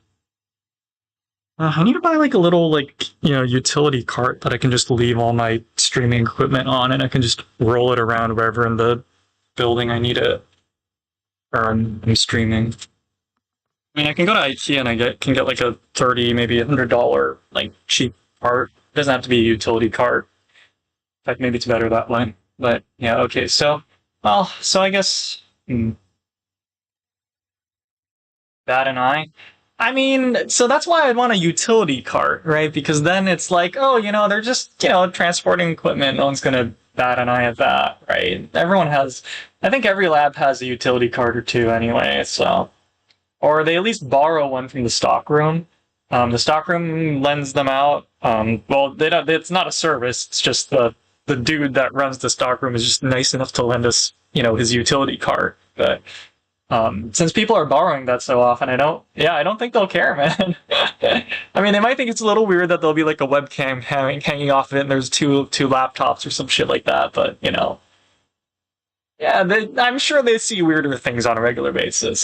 There'll be people carrying random equipment. I think they've seen weirder things. Yeah, sorry. So a cube beam splitter is nice because that's just what we usually use. But the plate beam splitters might be cheaper. Well, here, beam splitter guide. Um, So they say plate beam splitters for lightweight, small footprint. Uh,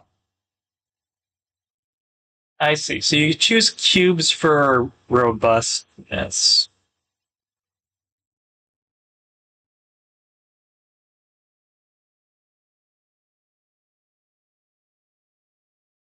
Okay. Yeah, let's go cube then. Let me just double check the price. So polka dot beam splitters. What is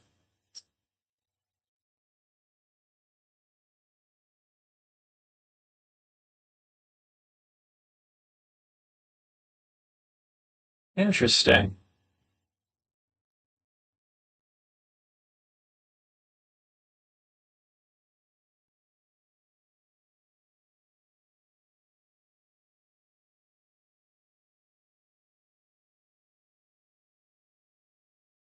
But yeah, like jokes aside, I really don't think anyone will bat an eye again. It's like, oh, someone's has a utility cart with a bunch of equipment on it. They won't care. They'll be like, oh, it's just someone's working on something, some project. Sign it. Um, okay. So 50-50 beam splitter or plate beam splitter. They are cheaper. What is T?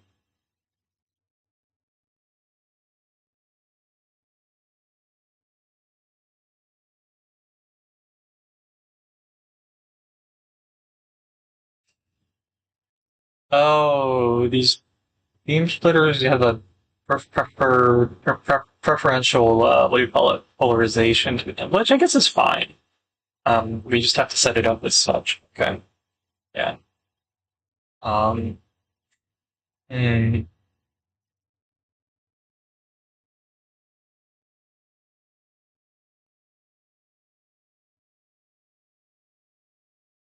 I guess we'll assume that the polarization is stable. That's one parameter we want to check. So I guess it doesn't matter that the polarization or the transmittance of these glass elements are changes depending on polarization and wavelength. So that's fine. The plate beam splitters are cheaper. In fact, it'd be really nice just because, well, A, it's in stock. I guess these are all in stock. But also because I can mount them to nicer hardware, to be honest. So, do I just get a bunch of visible wavelength plate beam splitters then?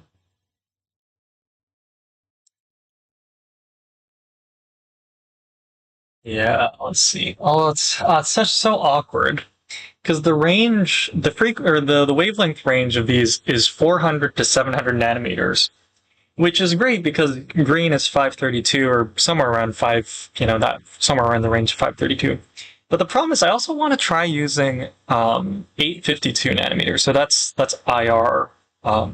Is it IR? Yeah, I guess it's IR. Um, or I guess it's NIR. But anyway, um,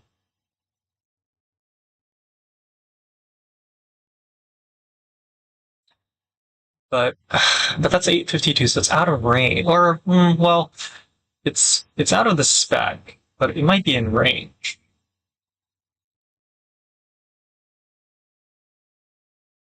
Okay, so these broad beam splitters cost. That's why these cost so much. It's because it goes all the way through. So I could buy one of, or not one, but I could, instead of buying two beam splitters, I could buy one of these broad range ones. And I don't think I saved money though. Yeah, sorry. Fuck. Let me see that again. So 350 to 1100 nanometer, 5050 plate beam splitter costs $300, but I think I can buy two different beam splitters in their respective wavelengths for like less than that. Hello?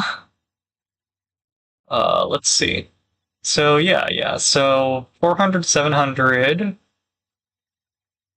Okay, the 400, 700 one we can get for, let's see, 5050 for, yeah, I can even get a half-inch one. We have plenty of half-inch optics. So I get a half-inch one for $90. Okay, so we're at $90. And then I also need to buy a 700 to, like a near IR one, 700 to 1100.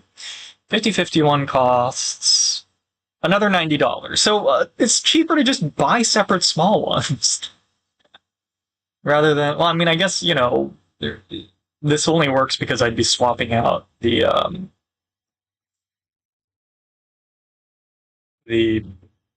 or I could even have different optical setups, actually. How much does a breadboard cost? Let's see. Core Labs, optical breadboard. So it's lost. Solid aluminum optical breadboards. Um, 4 inch by, that's kind of too small. I want a foot by foot. Foot by foot by, what is the thinnest one that you can sell? It's like it's half-inch. Foot by foot by half-inch is $170. So 180 and 170 end up at 350. So yeah, it's totally cheaper for me to just buy a breadboard and dedicated optics for each setup than it is to buy the beam splitter that's broadband. So, well, it's not cheaper, but it's ballpark same price. The fuck?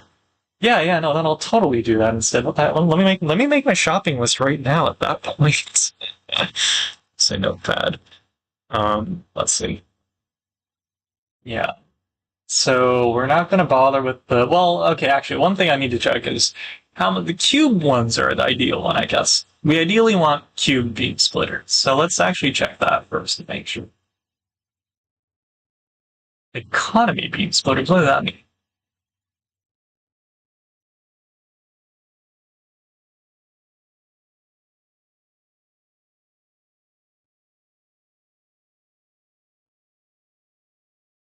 Oh, they have super cheap beam splitters. Okay. Okay, here we go. And the only difference is that you're not supposed to give a shit about polarization, or, where polarization, it says, okay. So,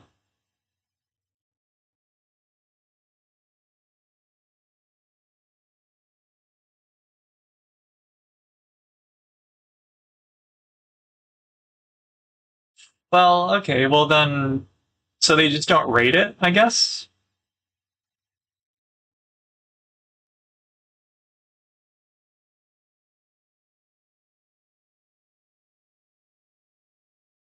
How do you even get unpolarized light?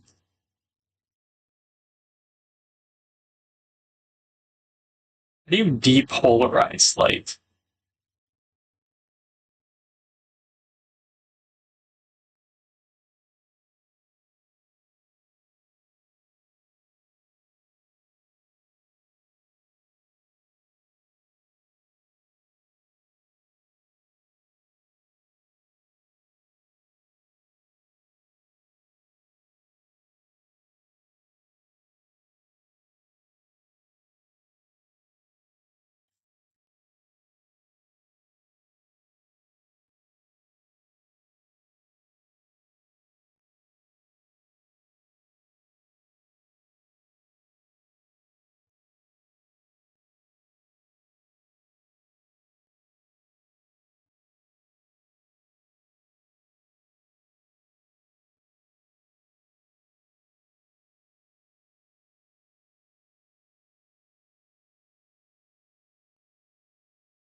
So is it better just spend more money or, well, okay, wait, so how many do I really need? Um, I need four or three. I really only need three. And if I get 1 inch economy beam splitters for three of them, it's only $100. I mean, that's a lot, but it's also like less than the cost of one of the other ones. So I could probably just tack it on to an order. I think I'll do that. I think I'll just tack it onto the order, honestly. So economy beam splitters EBS1, uh, and we'll get three of those just to see how well we can use them. Um,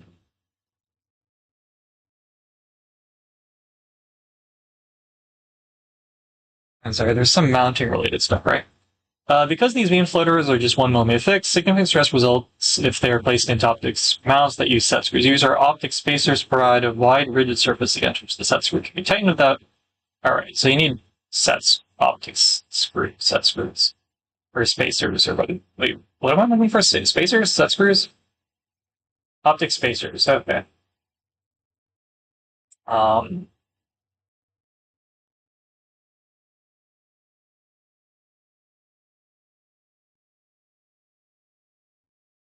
what is this?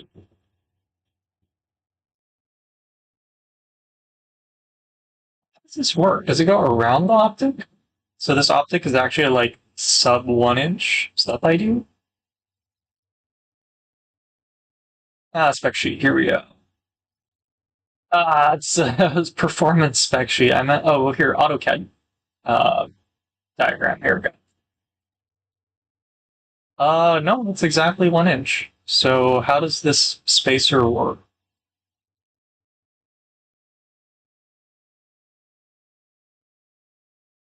How does this spacer?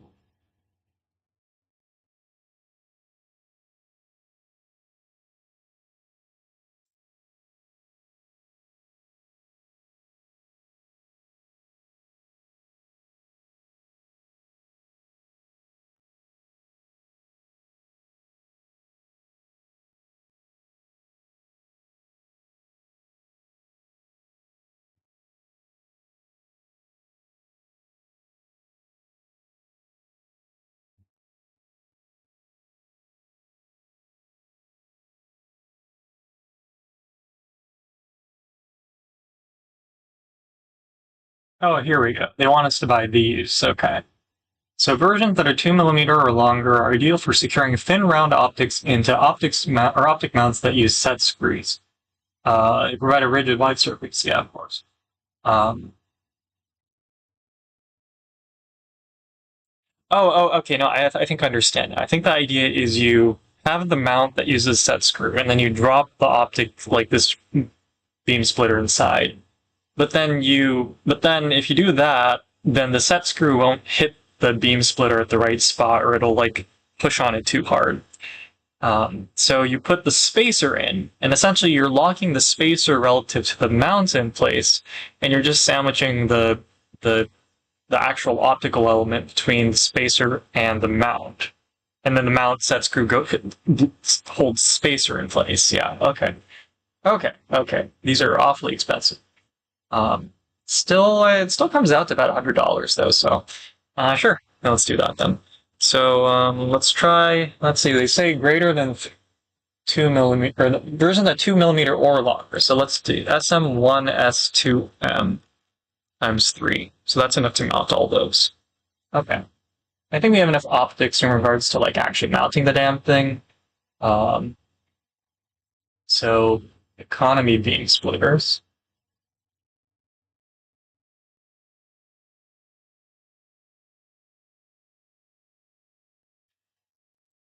Very curious what this polka dot beam splitter thing is. No, beam samplers. Or no, not beam samplers, sorry. How much do beam samplers cost? Oh yeah, well yeah, of course now I can buy this. Say yeah, it's just I use a piece of fucking glass, yeah. Anyway.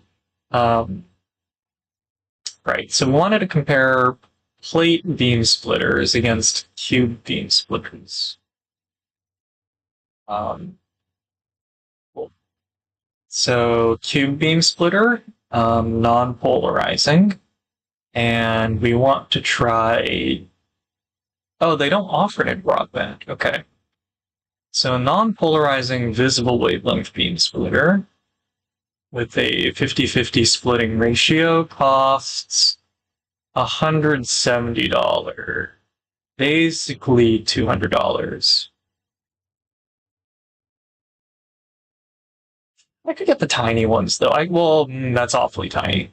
Uh, yeah. I think I can deal with the 10 millimeter one. So 175. We would get 3 of these essentially. 3 times that. Okay. And then we would also get the 700 to 1100 one because we can. And that's also about, that's more expensive. That's $200 a pop. So that's about $600 there. And we don't have a way to lower the cost of that. So, and what is the difference?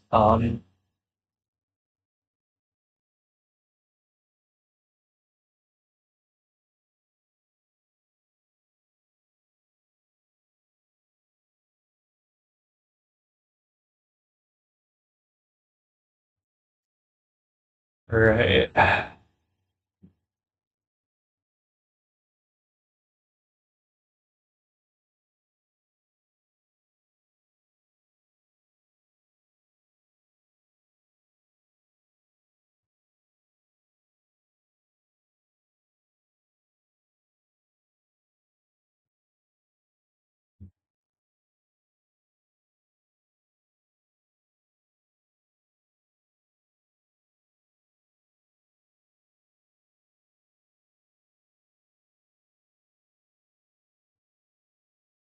I think I can get away with plate beam splitters, honestly.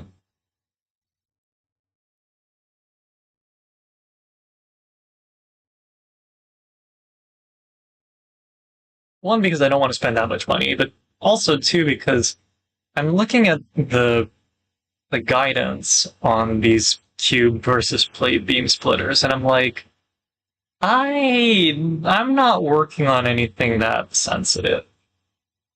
I mean, it's probably a better investment in the long run to just have optic, like non-polarizing just a few more non-polarizing optics. Uh,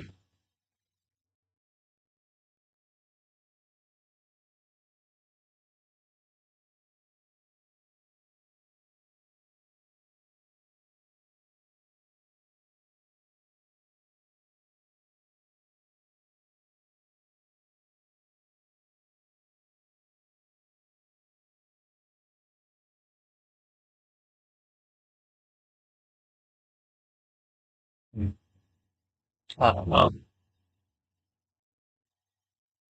I think it's because I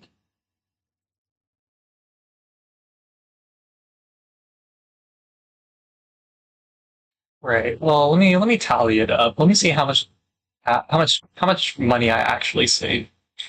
Um, so we're gonna look up. Let's see, plate beam splitters again, and non-polarizing, and the not broadband ones because it turns out to be cheaper. Um,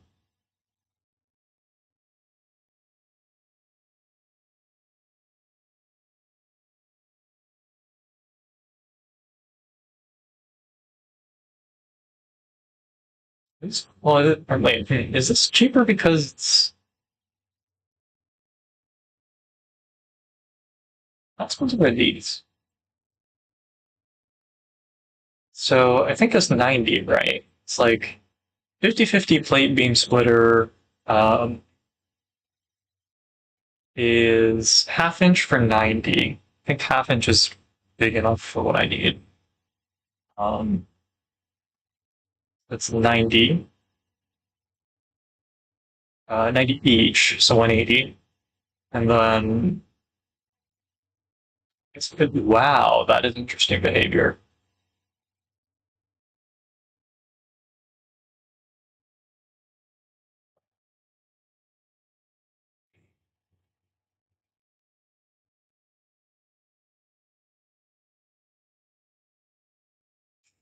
Oh, I see the performance changes a little bit if it's polarized. And it will be polarized because even when I send it through the fiber, it's already going to be that. So, but maybe it's better just to accept that and then just. I'm worried. Well, I guess the thing I'm mumbling to myself is um, the behavior isn't perfect if I buy these because of a different prior thing that I'm installed. But at least that prior thing is a controlled thing. So even if these even if I buy these components and they don't behave exactly, at least at least the manufacturer will have spec them to some range of behavior that I'll know. So while it won't behave exactly the way I want, it'll at least behave consistently. And I'm like, do I just swallow that and just kind of accept it and be like, okay, fine. Kind of inclined to do so at this point. Um, BSW, yes, they're both 90. So if I get these two instead of this one, then they'll both cost $90. And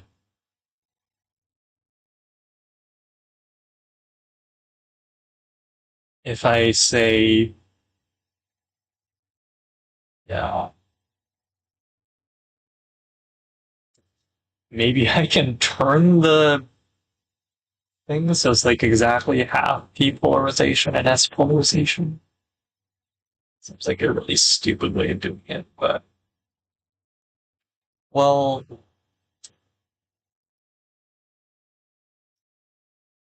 well, actually,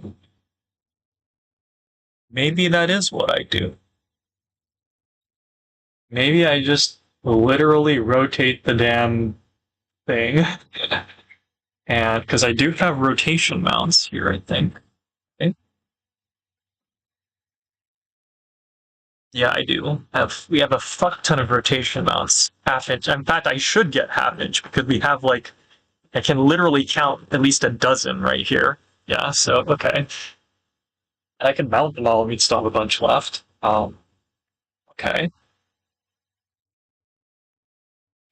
And well, actually, that'd be good because then I'd have two setups. This all then I'd need two more chapters.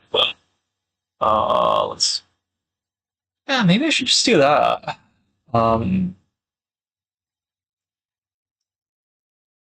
Yeah. So visible, near IR, and then economy, and that'll be 90 times three, and then another three, so that's six. So, oh, wow, that's $540. Yeah. Um, but I think that's all. Yeah, I mean, if it's just that much, I think that's forgivable, honestly, or permissible. And then I can try out the economy stuff.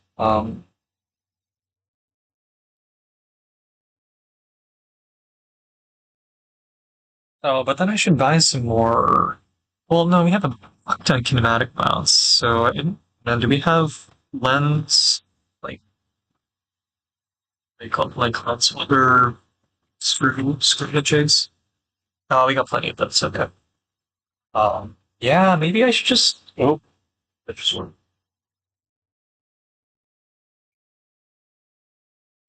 What did I just? Oh, just a screw. Um, maybe I should just do that. Yeah. Um, and then I guess the idea is if I just maybe I still need a wave plate then. Um,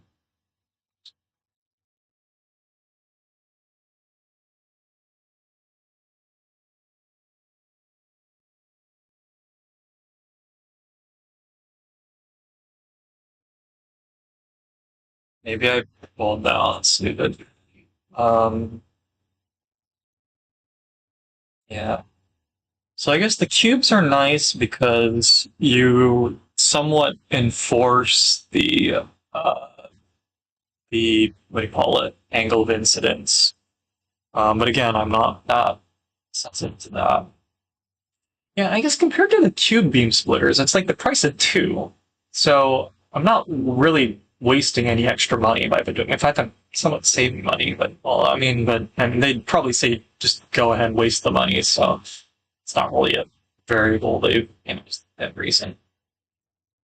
If I bought three, it'd cost about $500 anyway. So and then I'd still have to buy mounts for it, or maybe they'd say just epoxy, but um, but we have all these optics mounts. I might as well use. Um, yeah, yeah, yeah. Um, okay, yeah, yeah. So I think that's what I'll do. Um, for the same price, I get more. Really, yeah. Unless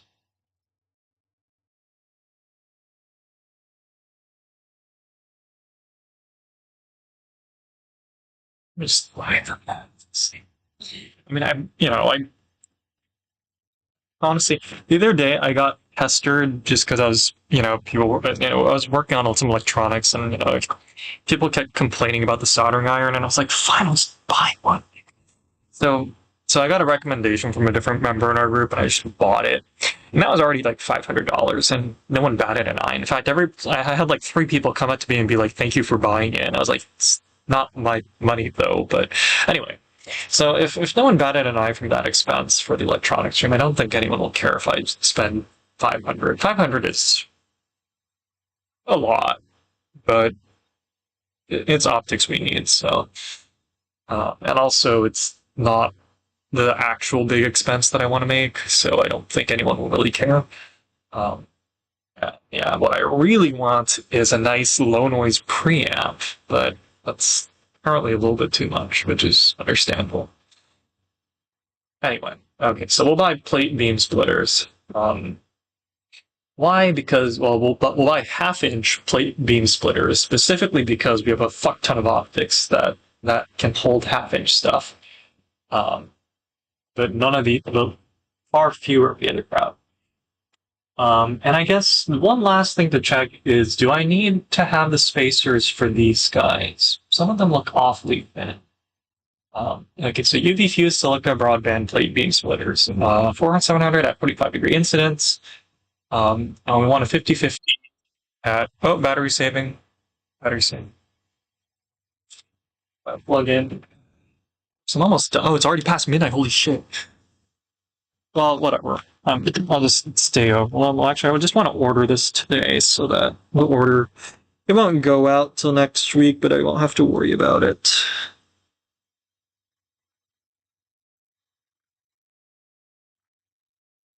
But yeah, well, I can test it without one beam splitter for the time being, and we have at least two functional ones, so that'll be good. That'll be at least good initial data. All right, so so these are the economy, and let's see. We want the let's see. So visible wavelength ones, we have the 50-50 splitters that are half inch. So that's VSW04 on 3 of those. And it's 3 millimeter thickness. Do I need spacers?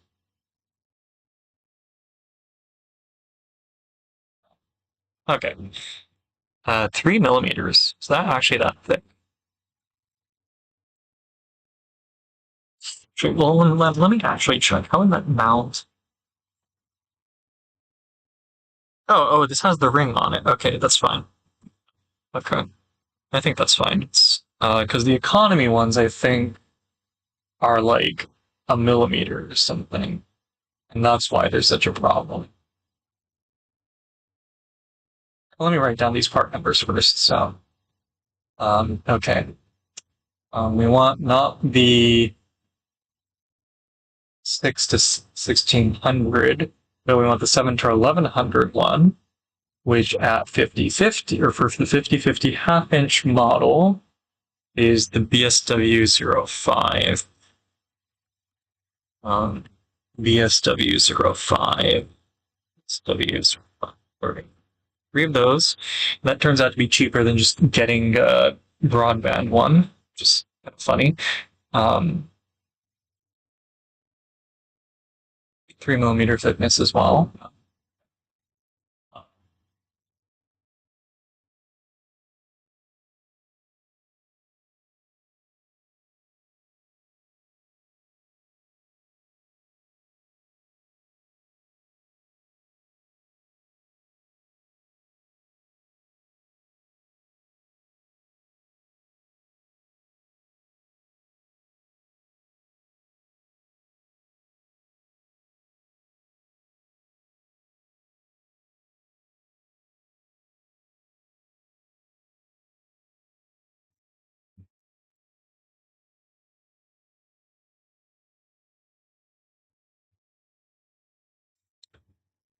Let's see. So the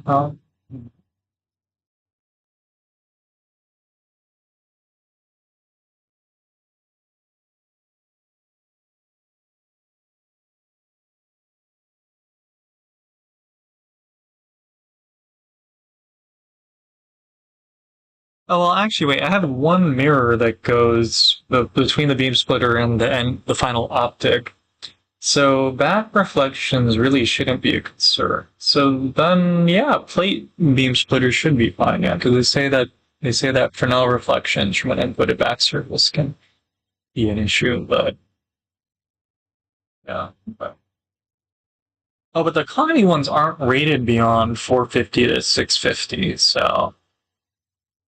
Oh, wait, no, they said performance over the 200 to 2300 range. See the graphs tab. Graph tab, 45-degree angle of incidence. Oh, wow, it changes a lot.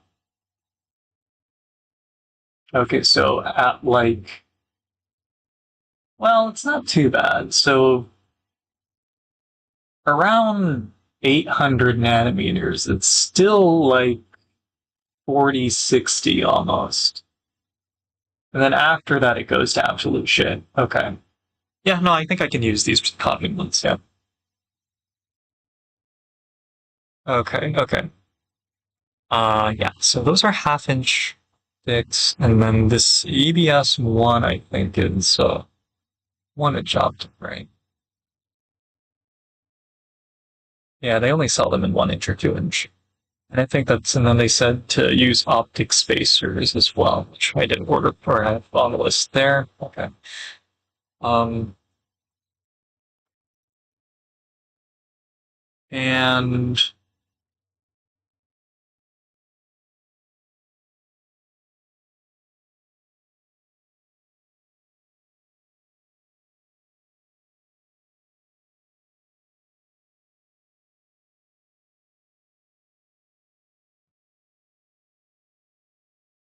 hmm,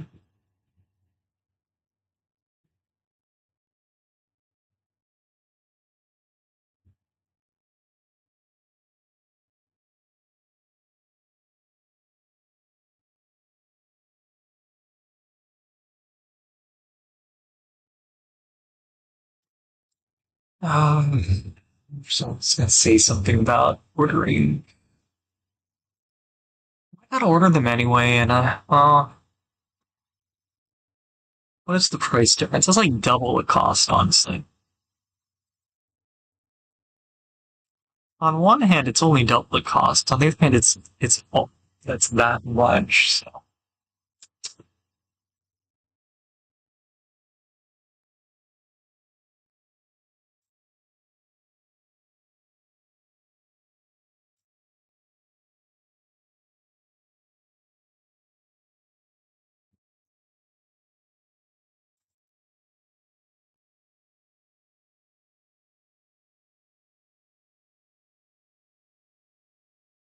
oof.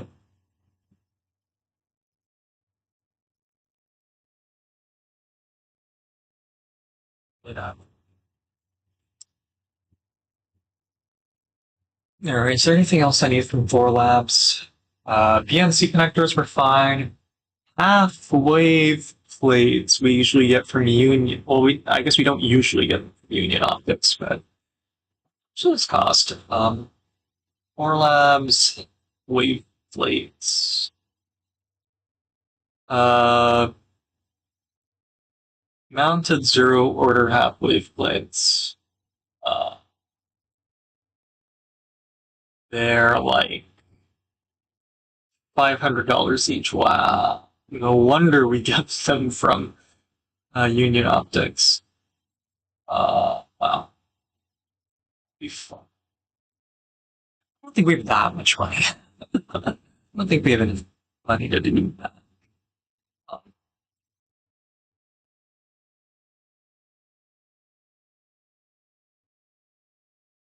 or at least I don't think we have enough that I can just buy it. Just because, yeah.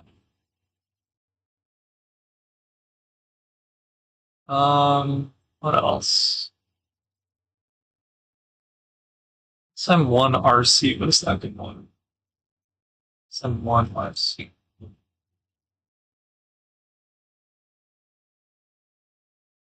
Oh, this guy. Okay. I think we actually have a bunch of these anyways. It's fine. Um, just we'll replace it at some point. Uh, they're all BNC shit that we could just get from the other lab. Large gloves, I should just order that on Amazon.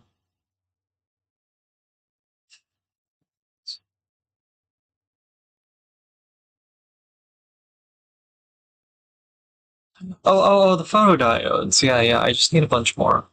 Yes, what? Well, actually, do I? Let's tack on like 6 of them or something. I need those anyway, so.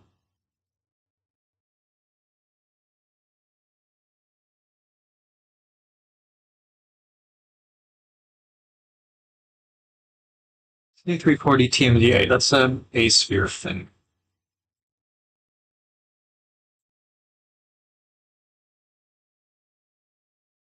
It's $100. I want to be the one that puts in that order. I'll talk to a colleague about it. Actually, let me check one thing actually. So Thor let's see. Uh, zero, Thor zero order wave plates. Um, what I want to know is what is the range on these wave plates?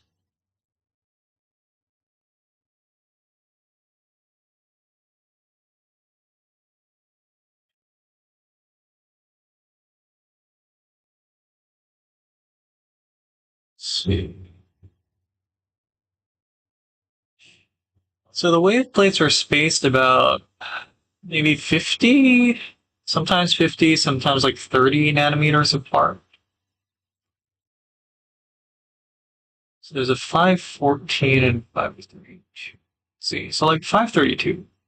What is the behavior of, let's see, zero order half waves? Yeah, just general question. How sensitive are wave plates to wavelengths?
Fuck it. Let's ask Reddit.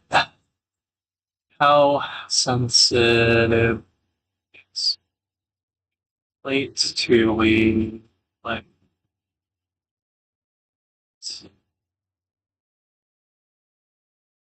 On Reddit, do you think?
Um,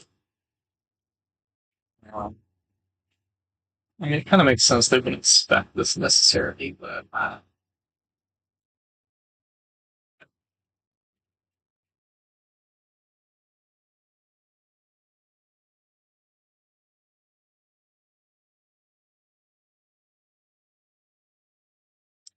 you know what? This is too much trouble. I should just do it. We have plenty of wavelengths left. Um, or we don't have plenty, but we have plenty of 532, so I know I can at least try with 532. Um,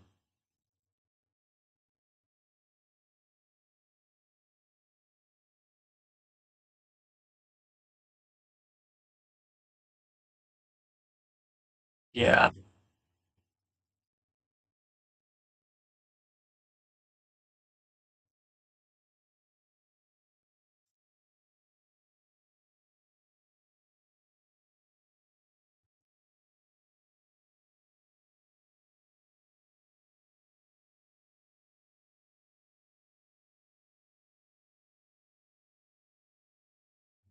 All right. So I'm gonna end the stream just so I can place that order. Uh, oh shit! It's past midnight. Did I clock in today? Um, Please tell me I didn't clock in today. The reason why I don't want to have clocked in is because then I missed my clock out and it's gonna make me email. Oh, phew, I didn't clock in today. So, which is, it's a good thing because now I don't have to email our admin person and be like, hey, can you fix my timestamp again? No, this is good. So I can just clock in, the remaining hours for the week today because it's Sunday or Saturday.